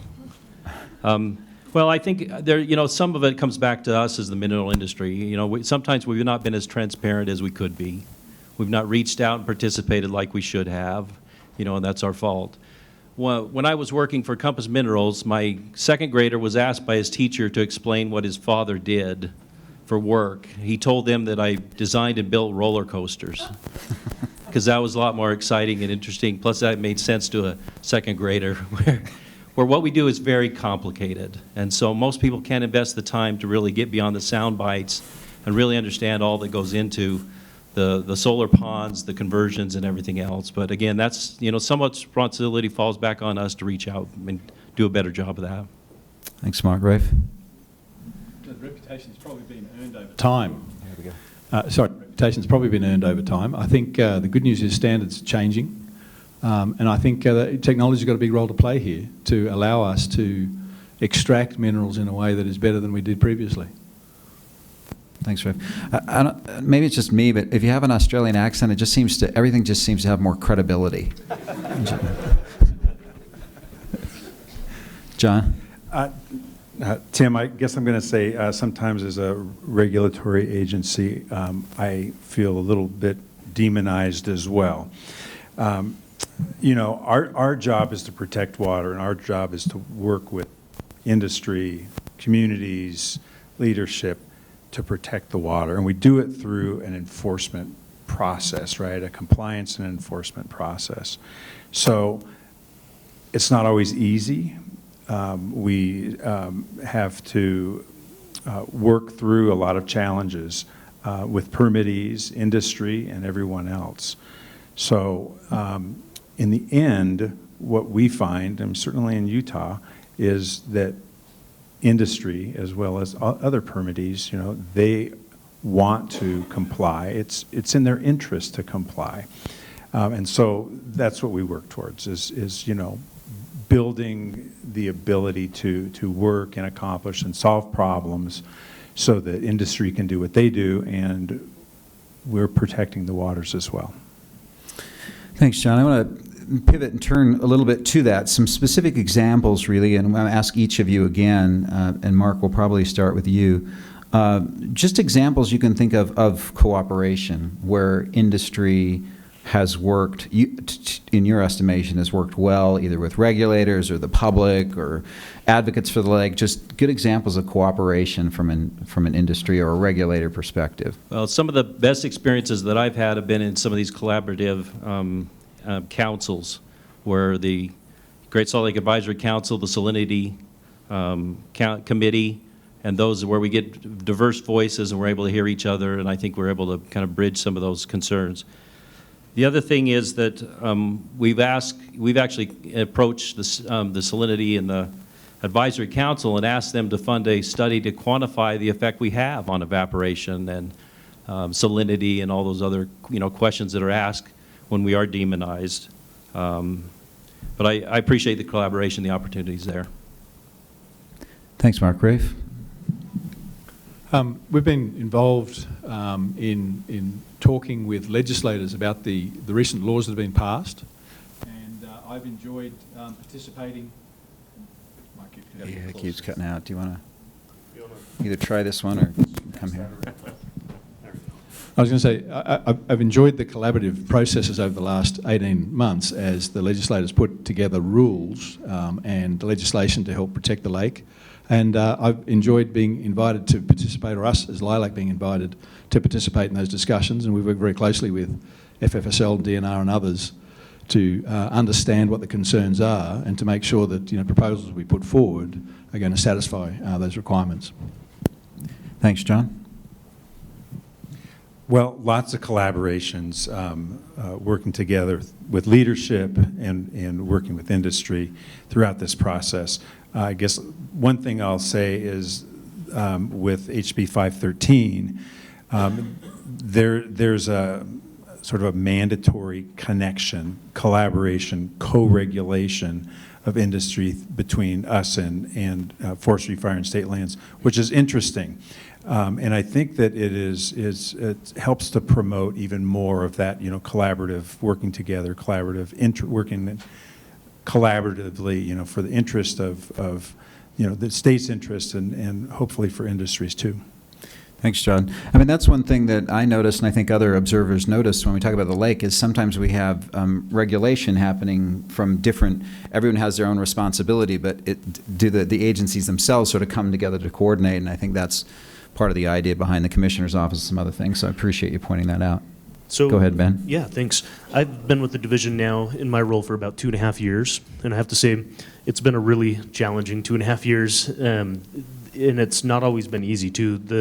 With the mineral companies, I think we've had a lot of really tough discussions, and obviously as we're negotiating some of these new bills that have come out in the last couple of years, there's a lot of money, a lot of feelings, and a lot at stake there. So those have been some really hard conversations, but I'm really proud to say that we still work collaboratively with all of these companies who've been part of those discussions. No matter how much we disagree, we can usually find a spot to find some consensus and move it forward.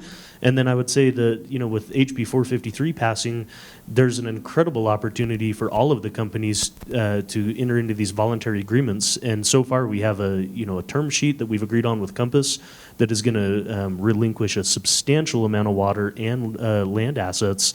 Hopefully, we'll have that all signed and dotted and all of that, so you can all see the details of that. But we're in negotiations with all of the other mineral companies, and so to me that's unprecedented because that's not something they have to do. They're choosing to do it, and they get to kind of choose the level at which they want to contribute to that. And I would say that I've been very surprised at the willingness to do what I consider the right thing. Yeah, thanks, Ben. Anybody that followed 453, a little bit of a rocky start, sort of some sausage being made there, but really landed in what felt like a pretty good place. But I think, again, and that takes everybody sort of coming together. So I've got my next question is really for the industry folks, right, for Rafe and Mark. And Rafe will probably come to you first on this one. But the question is just point us to an example of, or just tell us how your company attempts to mitigate for environmental harms, or sort of, even more broadly, just sort of what is your perspective on your environmental stewardship? No, good question. And I thank Mark for putting up a lilac flow chart there. I just want you to know you haven't quite got the latest one. We've taken the chlor-alkali plant out. All right. So look, I mean, the whole evolution of lilac was clean, abundant lithium to facilitate or help energy transition. Lithium's a critical battery mineral.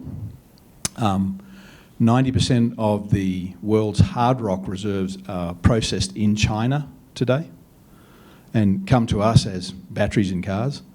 And we wanted to do two things. One was find a way to extract lithium that was new, that didn't involve the very large evaporation ponds, especially the ones you see down in Chile that Mark pointed out, but also to avoid having to do the open cut mining, which of course uses a lot of land. So if you look at the footprint of our technology, it's much, much smaller. I mean, it's in acres rather than hundreds or thousands of acres.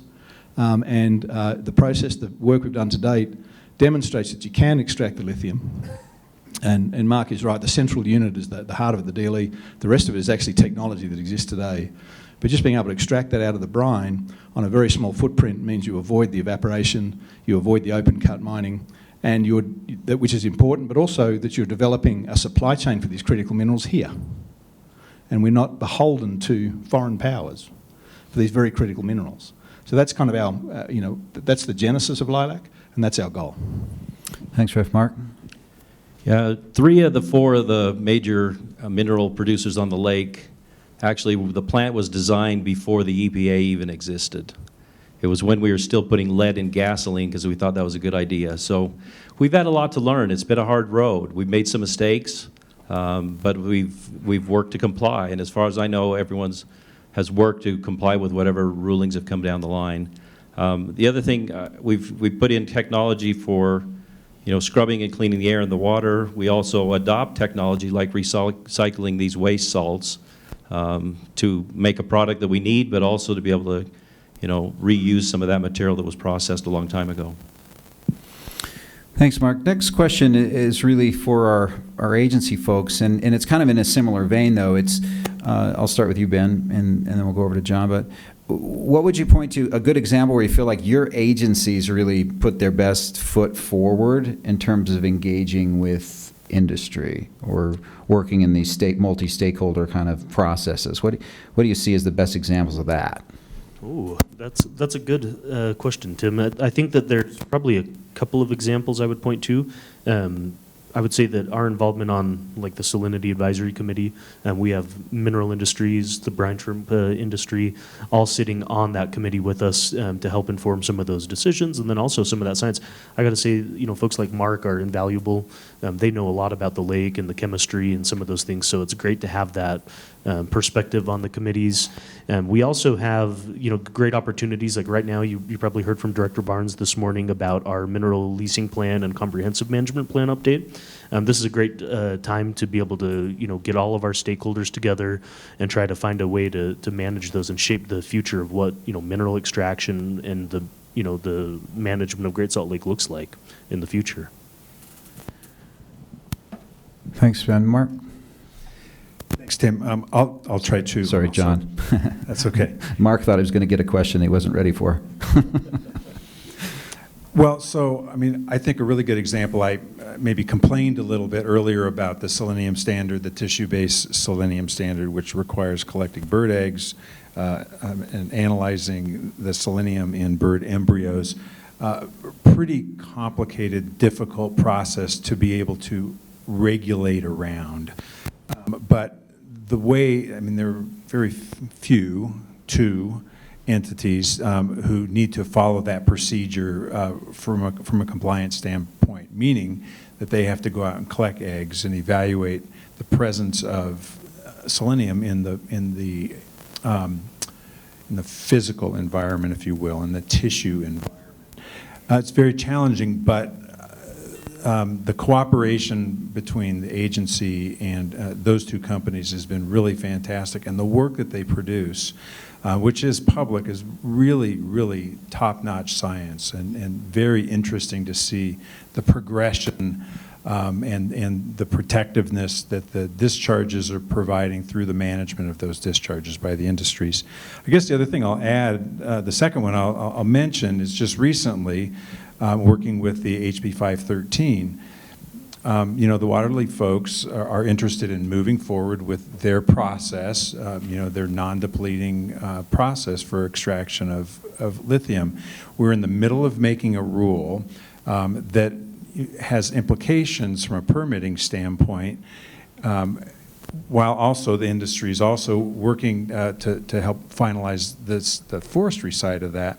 And so the industry is interested in moving forward, but we don't have, it all together in terms of what's the rule, what are the monitoring requirements, what are the analyses. I mean, we want to have a very rigorous process for this certification of environmental protectiveness by the industry, but we're having to sort of learn as we go, and I think that my staff and Lilac's staff has been really able to work well together to come up with the plans that are needed that will eventually be the framework for how this is applied in industries going forward. So I think that's been very productive. There, of course, is some back and forth about the amount of work that's necessary, the types of analyses that are needed to be able to say no negative impact to the chemistry or biota of the Great Salt Lake. Thanks, John. Back to Rafe and Mark, just this question, and it may tread some of the ground we've already plowed, but it's just this: is there anything that you haven't covered already that you feel like you would like regulators or the general public to understand about your business or the way you conduct business? Anything that you wish was understood better, maybe? I don't know about that. I just want to pick up on previous point. We're building rules and regulations as we go. One of the critical things for us is to demonstrate the technology to other people. So we don't want you just to trust what we say, we want you to see the evidence, and we want to put the pilot plant on the lake, and we want to run a small amount of water through what would be a scale model of a commercial facility, and we want to show you the results. So, we're not trying to hide anything here, we just want to move quickly and be given the opportunity to demonstrate in an open way what we've seen in other situations, that it works well, and we can live up to the promises we make. Thank you. Mark? Yeah, and I think, I got a chance, I guess it was not very fun, but I got to watch firsthand some of the pressure that the regulators were under, the legislators, and when we felt a little bit of heat from them, obviously. But when we're under that kind of pressure, and they're trying to make decisions and the public just wants something done, we don't necessarily have the time to really discuss it and go through it.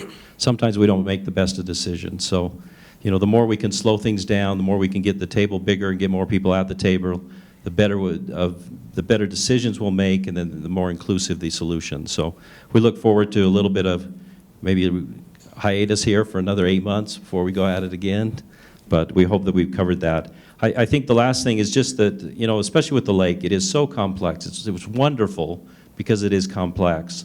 But no one agency or industry got us to the point we're at, and no one agency or industry is going to get us back out. So it is working together to try and make sure that we, do the best we can and make the best decisions for everyone. Thanks, Mark. I'm no longer in the legislature, so I can't promise you that they're going to leave you alone for 18 months, but we can hope. So thanks for that. So the next question, and it's going to be for each one of you, is as you just think about the future of the lake and the future of the mineral extraction industry, are you optimistic, pessimistic, and why? So Ben, I think we'll throw that in your lap first. Yeah, that's a good question. I think I would say I'm absolutely optimistic. I mean, the last couple of years, I think we've seen more progress than I think we've seen in the last 2 decades combined. So there's been a lot of different actions that have taken both legislatively, but also, Friends of Great Salt Lake was doing this Great Salt Lake Issues Forum back when it was cool, and they're still doing it. But I can't tell you how many more people are coming to this and how many more people know about the issues facing the Great Salt Lake. So it's incredible to see how much interest is here. I'm also really optimistic too.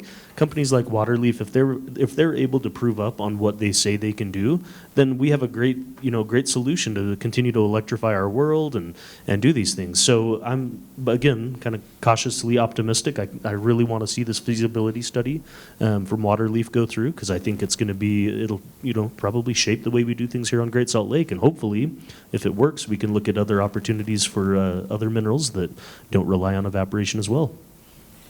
Thanks, Ben. Mark? Yeah, I think, what speaks to me the most is the interest people have in learning about the lake. The studies we've got going on, the detail, where we're getting to the heart of some of the very difficult and complex issues. And so that's very heartening. That gives me optimism. Again, I think the closer we get to that understanding, the more we understand how big the problem is and that we need each other. The other thing I see is a commitment to avoid the mistakes of some of these other saline lake basins. We're not going to wait to pick up the pieces later. We're really trying to head it off at the pass and get it done before it collapses on us. I'm very optimistic about where we can go. It's always harder than we'd like it to be, though. That's the problem. But I do know that by working together closely, I think we can really put in place some game-changing technology here that will help us free ourselves from dependencies overseas and build a vibrant industry here. Thanks, Ray. Well, I'm very encouraged. I think that you know, the change in, I don't know, the paradigm shift that we've had, you know, throughout the state, throughout every, you know, the heightened awareness and concern and interest in protecting the lake has just, it's just grown so much. I mean, as evidenced here, but everywhere else. We've talked for the last 3 days about a huge amount of work that needs to be done, and we need to work together on it. And as long as we can keep doing that, keep that pressure on, and keep the interest, you know, at the leadership level, then I am optimistic. Thanks, John. So what I'm gonna do is just, I'm gonna have just a couple of thoughts, and I'm gonna give each one of our panel members just an opportunity, whatever your concluding thoughts are. If you have anything that you haven't been able to say or anything you wanna, I mean, we kind of just wrapped up there a little bit, but I'll just give you one more opportunity each. We'll probably start with Mark once I'm done, to just say anything else that you'd like to communicate that hasn't been communicated. Just kind of sweeping the corners here with the last question. But as you can see, there's some certain themes that have come out of the conversation. One of the things that first struck me when I started working on Great Salt Lake is that we had these amazing venues for bringing stakeholders together. And you've seen people allude to that. And sometimes there's discussion about the Utah way, and I know we're not perfect. But one of the things that really struck me, and somebody who's been working in natural resource conservation for decades, was just how much Utah excelled at sort of building these frameworks to bring people together. We're not always the most, to Mark's point, not always the most careful about it necessarily, but we do create these ways for people to engage, and so I think that's one of the themes that I heard. The other one is just a sense of optimism that energy is key to our future, and there's an important role for the lake to play. I just point out that in a very real sense, Utah is betting on lithium. In a sense, we need these lithium companies to succeed and these mineral extraction companies to exceed because we rely on the products that they provide. Of course, we want them to do it in a balanced way, in a way that respects the environment. But we've actually tied some of the future of the lake preservation to these things. So if lithium royalties are generated, they go into a lockbox account for the lake water supply. Even today, the Commissioner's Office, for example, is funded in part from resources that are generated into the Sovereign Lands Management account by royalties that are paid by our mineral companies. And so that's kind of a way that I've sort of said we want to protect the goose that laid the golden egg, but it also shows you how cooperation and collaboration can work to sustain efforts to protect the lake.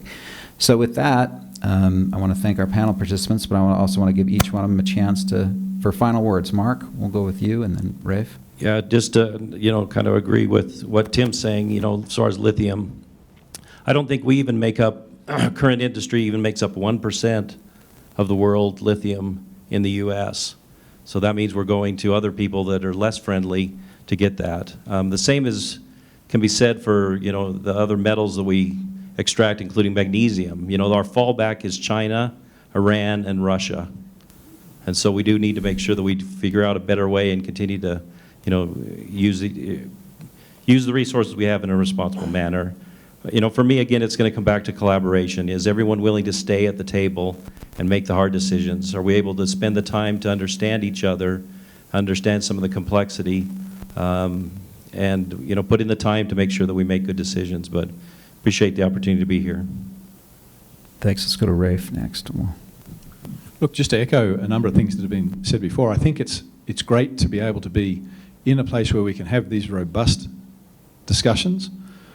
We can, as producers or providers of technology, be challenged at the end of the day, it is much better for us to produce these critical minerals, whether it's lithium or magnesium or rare earths or manganese or other things that are required as society grows. It's much better for them to be harvested here in a sustainable way with government that provides good oversight and practices that are world-beating and improving over time than to simply turn a blind eye and import them from some other place in the world.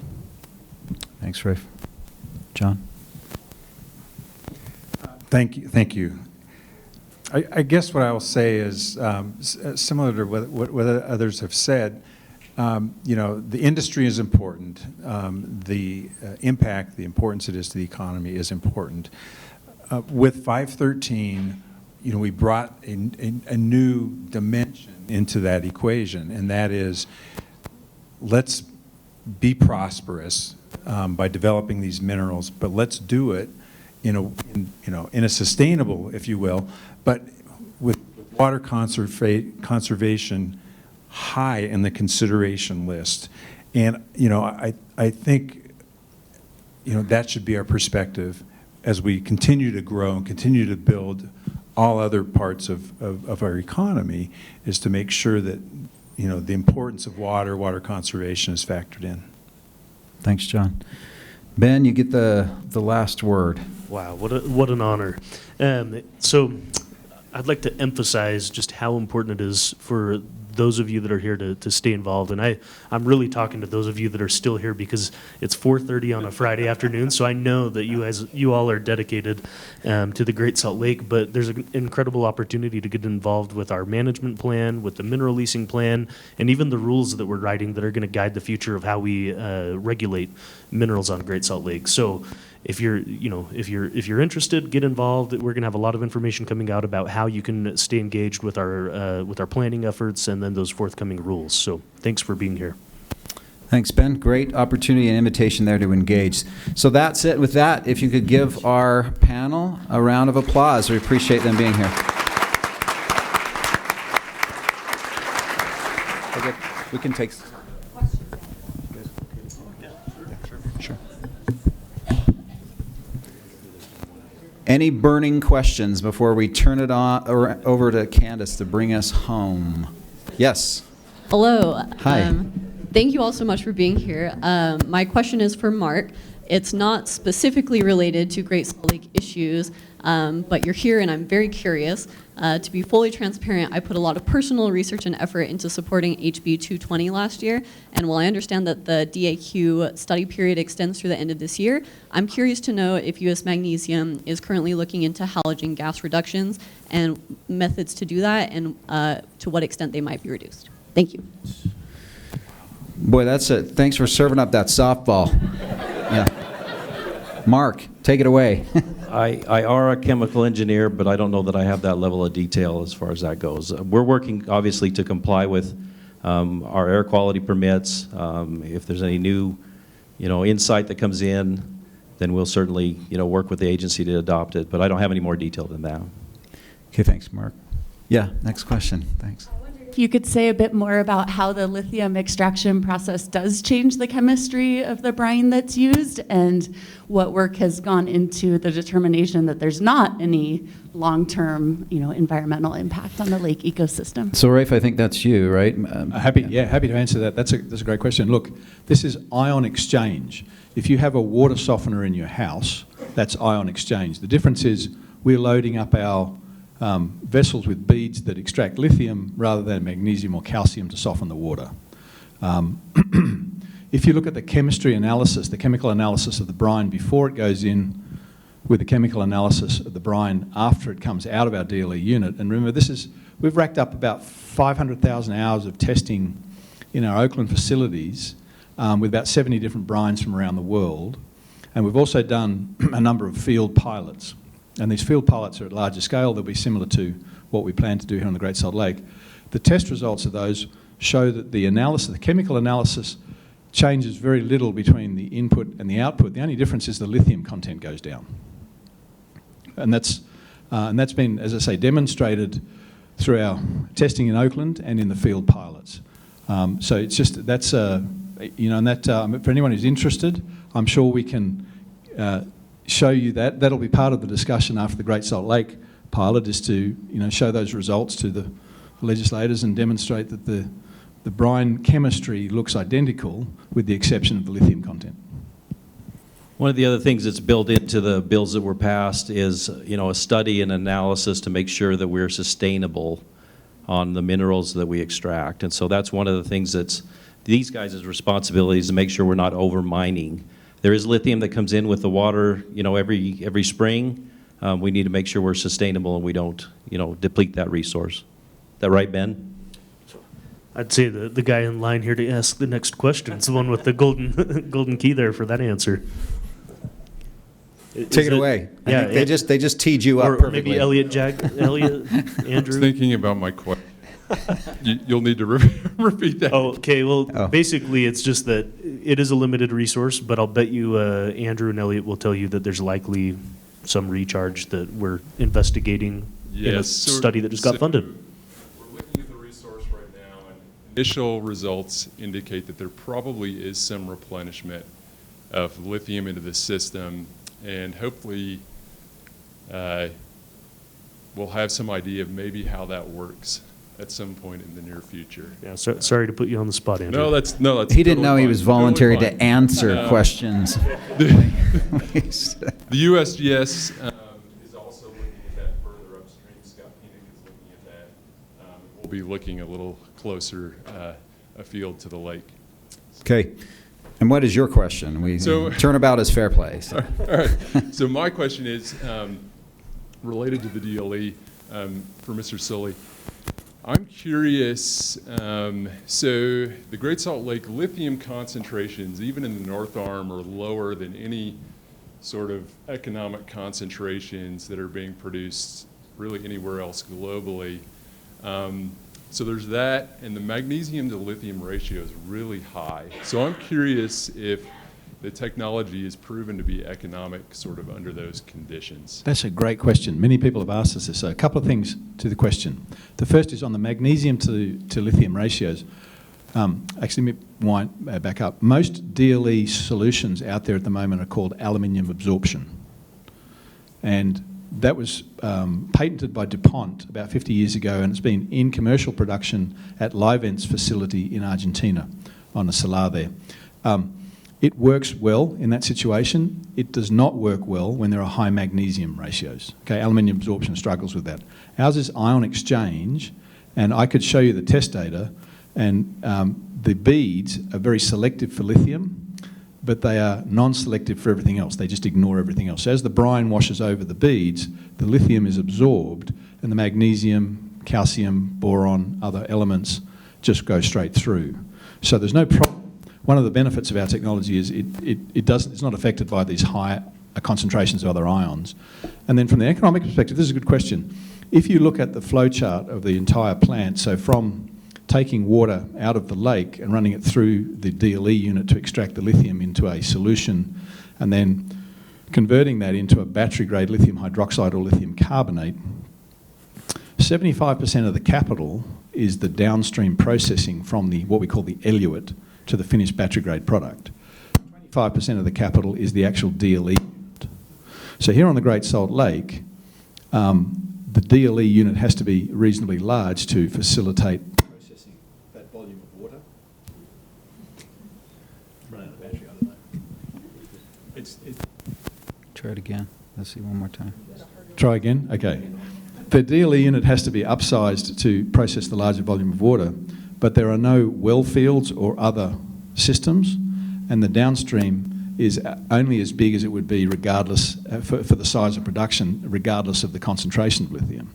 So it actually pencils out very good, but you've got to get to about 5,000 tonnes, which is what our first commercial facility is planned at, before you're starting to get to a project that other investors would be interested in investing in. Okay. I'm feeling a little flashback to high school chemistry, maybe a touch of PTSD. No, thanks, Rafe. I appreciate that. We have time for one question, so Christine, I think we've got time for your question. Okay, thanks. A lot of you have mentioned the term sustainability, and I'm just wondering what that means. Does that mean harvesting at a level at which the lithium is coming in? Does that mean extracting to a level, which there's a minimum? Like, what does sustainable mining or sustainable harvest extraction mean to each of you? Yeah, so I think it's a couple of things for me. I think one is making sure that you have some longevity to the resource. So you don't want it to run out in 10 years. You want it to be there for a while. But probably more importantly, from my perspective, is the environmental sustainability, which is doing it in a way that preserves the natural beauty and the natural beauty of the lake and the ecosystem there for future generations. Okay, we want the lithium, but we want to make sure that natural resource is preserved for others. Mark, you want to take a crack at that one too? No, I'm good. Okay, that's good. Anybody else? I think we're good. That's it. Another round of applause, please, for our panelists. Thank you. Nice work, Tim. So if you just exit out this side, you got to watch out for the Good job. Good job.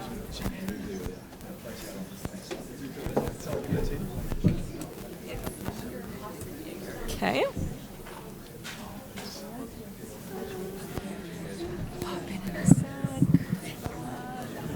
Perfect, and I'm just going to copy over. All right. Okay, talk right into the mic. We all want to hear what you have to say. Thank you.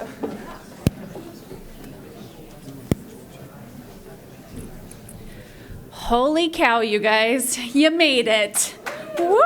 Okay. So 3 days, 3 incredible days immersed in a very salty, maybe a little shrimpy, maybe some flies, maybe it was a little birdie at times, but definitely watery presentations and conversations.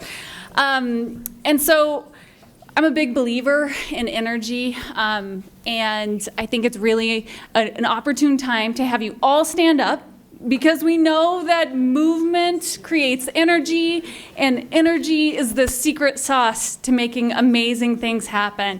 And you guys have been sitting for like 4 hours, so now I want you to give one big clap. This was okay. Let's do it again. One big clap. Okay, that was better. Okay, now one more time, but I want you to clap as fast as you can. Ready, set, go. And that round of applause were for Linda Frades and the amazing conference and forum and all of the team that went into putting this on. So thank you, Lynn. Okay. Go ahead and have a seat. I'm going to try to wrap this up in fast fashion. I promised Tim Hawks that I would stick with a 10 to 15 minute tops presentation. So that's what I'm going for. My name is Candace Hassenjaeger, and I am the director at the Utah Division of Water Resources. And I've saved you from looking at one more chart on the elevation of Great Salt Lake. We all know the challenge that's in front of us. It's daunting. So much so that nobody else in the world has gotten it right when it comes to terminal lakes. But I still have hope, and so I put together a list of why I think Utah has the potential to achieve what others have not. So the first one, that was the best, Tim. Thank you for that. Is this unprecedented legislative support and funding from the highest levels within our legislature and our governor's office. It has just been an amazing past 3 years. The water policy changes that have occurred, the investment in Great Salt Lake, nearly over $1 billion for water conservation, infrastructure, the creation, and I'll get into a few of these a little bit, but like the Great Salt Lake Watershed Enhancement Trust, maybe the commission's office. I hear that's what all the cool kids call it these days, at least in my office.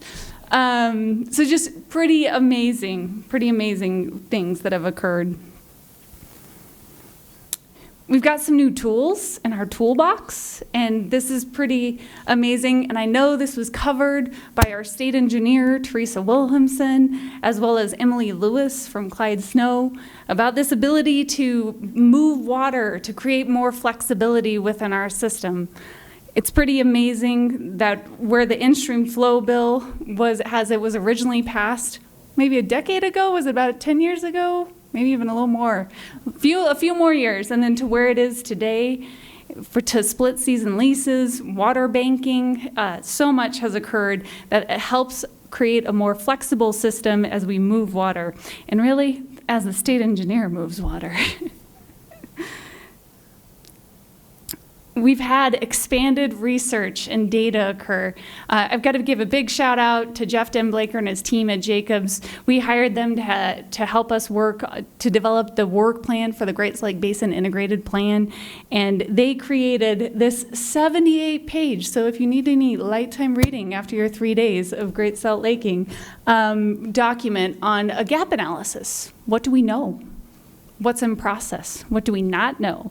And it's just impressive. Yes, there are things we don't know, but it is impressive to see the amount of work and research that has gone into all of the different activities around Great Salt Lake. I got to give a shout out to the strike team as well, and that unique combination of research institutions and state agencies coming together to synthesize essential data, provide information to policymakers to help improve water management and increase our water deliveries to the lake. And just providing really crystal clear images. I am wicked jealous of their abilities there, but we'll keep working on them. Increased measurement, right? The state engineer also talked about a gap analysis occurring in the Great Salt Lake Basin on water measurement. Where do we have it? Where do we not? Where do we need it? We also have partners with our federal agencies who are working to do the same thing. I know the Bureau of Reclamation is, I don't know, at this moment, maybe not, it's a little late on a Friday, but is signing a contract with the USGS to install $3 million worth of monitoring, which is incredible. And there's also additional funding through the Army Corps of Engineers. It's not quite authorized, but there's another $10 million floating out there. So there's a lot of opportunity. And really to be able to manage the water and know where it's going, this is a critical piece in that solution. Man, education. I think it's pretty amazing that how much communication there has been around Great Salt Lake. It's almost like people were out there like in the 70s when they were talking about like flower power and that kind of stuff, talking about water and Great Salt Lake. So it was pretty amazing. We got to give a shout out to the Great Salt Lake Cooperative and all of the work and covering that has occurred there. We have the new Utah waterways in combination with, more veteran programs, I'll call them, like Slow the Flow, and then all of the different just information that's getting out there. And of course, our friends at Great Salt Lake from and all the work that they've done for decades getting information out about the Great Salt Lake. I almost put up the matrix because I think it's been up a few times on all the different plans. And while I love that movie, I thought maybe you have seen that matrix enough. So there's just a significant amount of planning that is going on. And I've heard people say, well, why didn't this happen 10 years ago, right? And yeah, it would have been great. That being said, it's like that saying, if you didn't plant a tree 20 years ago, the next best time to plant it is today. So we're doing it. So it's pretty awesome there. The Office of the Great Salt Lake Commissioner. So I have this kind of silly analogy, but does anyone like cooking shows? I do. I watch them. Maybe too much. The Great British Baking Show. It's spot on. But so I think about it of like, we have 10-ish different state agencies who have some role in Great Salt Lake one way or another. There's a lot of cooks in the kitchen. And, I think of it, maybe one time someone might be cooking chili, and chili on its own, that's super good, especially if it's vegetarian. And then you have someone else who really loves dessert, and they're cooking cheesecake. And then they're trying to put them together, and that's just not good for anybody. So we have our friend, Commissioner Seed, who I occasionally just say, yes, chef. I'm just so glad you're here for that one, Brian. Okay. We're closing up here, friends. So reason number 8 is we're really working to reduce water use in all sectors. I thought it was really interesting. There was discussions about Bear Lake and Great Salt Lake and how we can't pit one lake against another. And the same is true for our water users, whether it's municipal or ag or industrial. We all have got to figure out how to work together. And so I'm not necessarily going to go through each of these. You heard Hannah Fries talk about all the investments through the Agricultural Water Optimization Program. Jim Bocut covered it as well on the first day. In the residential side and municipal, there's some amazing things occurring. Secondary metering, anyone heard of that one? $250 million that we, the Division of Water Resources, had to get out the door.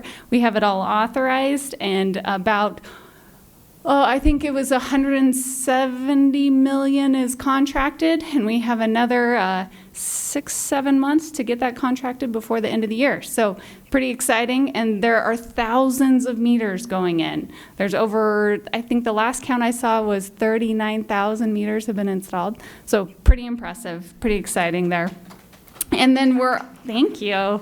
It was a lot of work to get that done, or continue to get that done. We did kind of our part. Now the actual secondary water suppliers have to do the extra hard part of doing the work and getting it installed.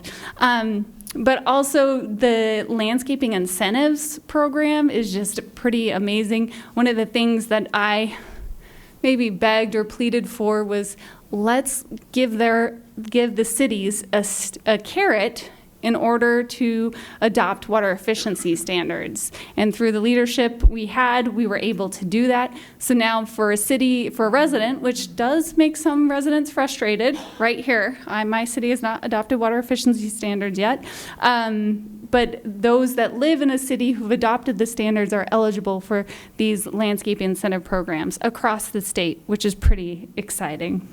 And that cannot happen with the staff that we have without the great partners that we have at the Water Conservancy districts. So super grateful for them.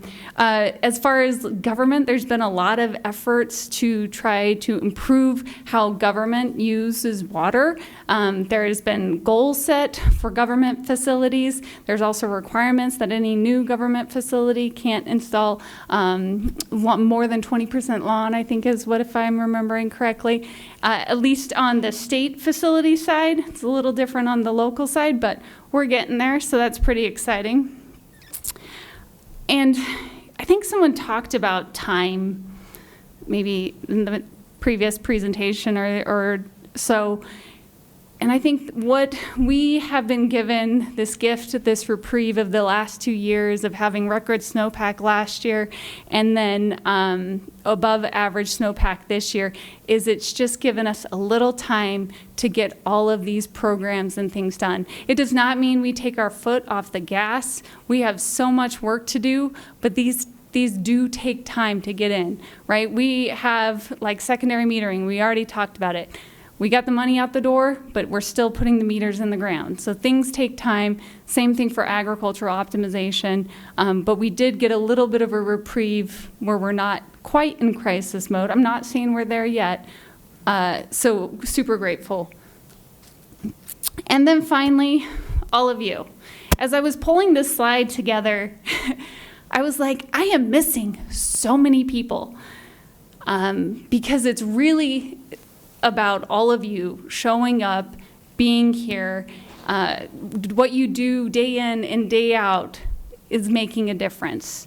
whether it's in your yards, whether it's on the street, whether it's in the office working on a keyboard. All of the work that's being done couldn't be done without all of you. So I am just super grateful. And because I'm missing so many photos, because I only take so many photos, and I take a lot. And yes, that is the commissioner taking a bite of an onion, just saying. So we are going to set up a way for all of you to submit photos. I just say follow our social media site. I have talked to our social media person, and she's going to help me do this. But we're going to collect all these photos and do something really cool with them. So go out, take a salty picture, and give it to us. And we will do something really cool with it. Okay, one last thing. And this is for you, Tim. When I was trying to figure out how I wanted to close up this presentation, I was reminded of a presentation that Tim did, and he quoted Wallace Stegner, and I just thought it was so relevant to where we're at. So one cannot be pessimistic about the West. This is the native home of hope. When it fully learns that cooperation, not rugged individualism, is the quality that most characteristics and preserves it, then it will have achieved itself and outlived its origins. Then it will have a chance to create a society to match its scenery. And so I am just super grateful for all of you, for the 3 days you spent, the time, your energy, your effort to do the things that we're all trying to do, and that's to preserve Great Salt Lake. So thank you.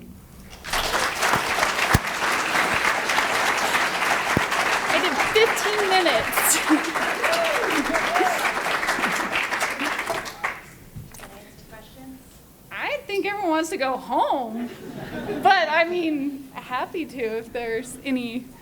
I just assumed people wanted to go home. Okay. Thank you. Yeah, thank